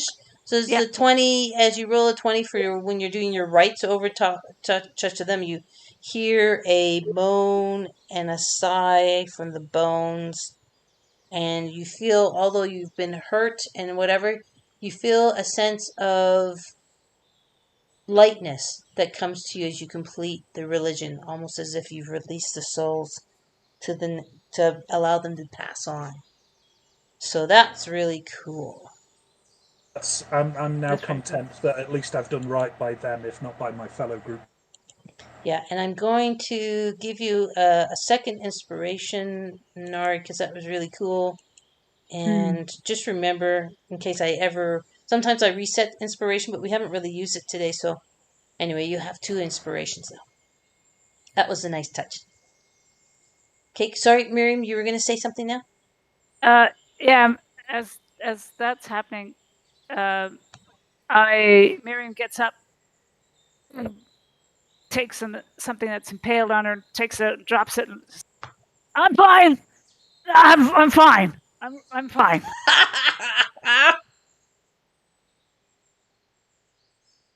Good. And how tall are you, Miriam? Aren't you 7 foot something? Yeah, I am. Yeah, I'm like 7 foot. Where's my description? Yeah, I think I put myself like 7 foot 3 or something like that. Okay. And I'm like, Shake it off a bit. Both of you remember that the damage you took will come off your red bar first before Yeah. it goes Mm-hmm. Yeah. And to I a green bar. I did that. And that's important for Torshell to know too, because Torshell also has aid. So take the first, the 20 points off when you're damaged. In your red bubble. Mhm. All right. You guys need help getting out? I don't, Um, as I as I just snap my fingers and I start flying. Peter Pan! So I look over to Torshell. How deep is this pit again? 20 feet. So I'm 7. Torshell, how tall are you? How tall am I? That's a good question. 6 feet. Okay, so if I cup my hand and launch you up, be able to make the edge? I could try. I don't think I'm super athletic, but All right. Can we do that, DM? Yeah, of course. Can I help? Literally flying behind Torshell with my hands under the armpits by giving him a boost. Okay. Yeah, or you could just lift Torshell out. Yeah. I If don't you know how want. much I can carry. Yeah. Okay, well, we'll just say you guys are able to do that. But yeah. And I'm assuming you guys want to be on this edge, right? Or not? The edge by the new door or not? Or do you want to be back where Lazlo is? That door open? This door in front of you? Not Yeah, yet. Did that open? Not Might yet. as well. Nope. The lever didn't open it. Oh, the lever didn't open it? Oh, so what's the edge like? Let's just say it's about a foot, enough that you can hang on to it and be in front of the door. Okay. Might as well. And it is 10:02, so I think we'll leave it there. You guys are on the ledge, a foot ledge, right by that second door. And then we'll start there next time, if that's okay with everybody. Mm-hmm. Oh, wow, you made it into the thing. Congratulations. Finally. Wow, that's Bit of luck. awesome. So just looking for a next session into March. We were looking at March 19th, but I want to check to see how that works for everybody. March 19th? Yeah. I think it's okay. I think I might be busy that day, but you don't have to hold back because of me. It's just finally getting good. I know. We could also put it back to the first Saturday and do March 5th. That's the other option. Also busy that weekend. Also I'm busy. free on the 12th and maybe the 26th, but yeah, I don't know why March is so busy. Right. Okay. Is the 12th our cyberpunk one? That is our cyberpunk on the 12th. What about everybody for the 26th? Could do the 26th. I'm good. Mm-hmm. Yep. Sounds good. Lazlo?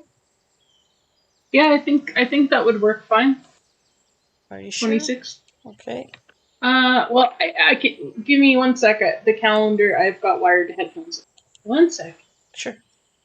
So while that's happening, Miriam, just wanted to let you know, I got lay on hands, which I can cure poison. So I don't know if your poison your cure is a spell slot or cantrip, but we might want to. We'll consider that for next. Yeah, that's grand. Yeah. Okay. Mine is lesser restoration, and it's only a 2nd level spell, so I've got enough slots to cast it on all 3 of us. Okay. Okay. Well, let's do that at the start of the next session. Okay. That's cool. So we'll just start off, and you guys can do all that stuff at the start of the next session. I'm just gonna put that there. We're going to start with the healing of the poison. All right. This was a great session.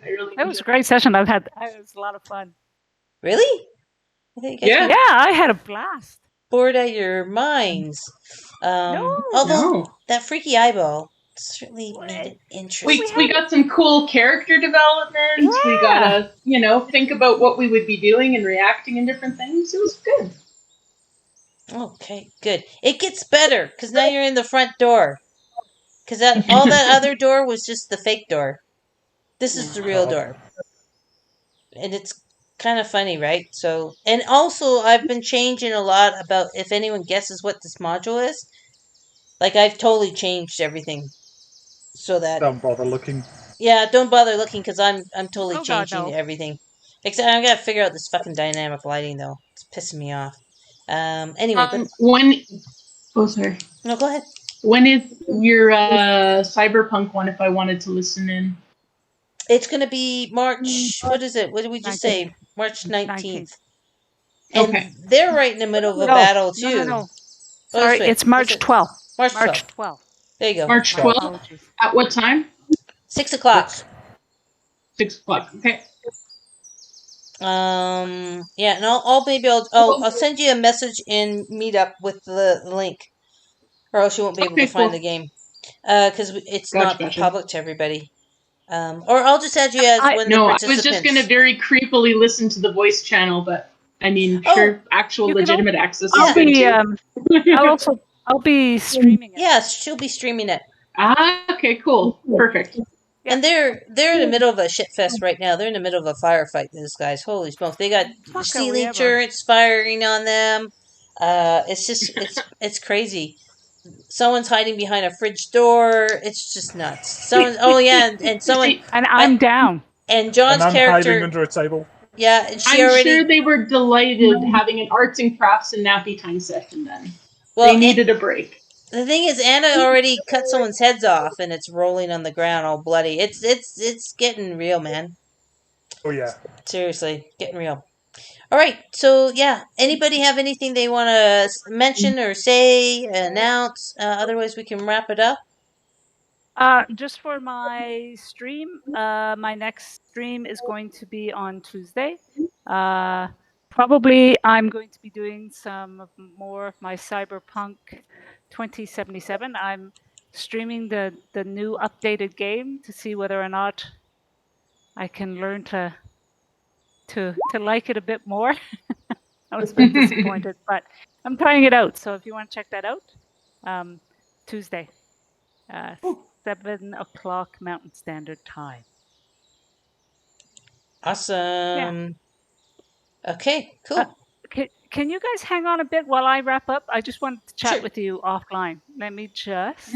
So, thanks, chat, for hanging out and coming by and watching. I think we had a lot of fun. Hope you guys had a lot of fun. I'm definitely going to go back and clip my my critical 20.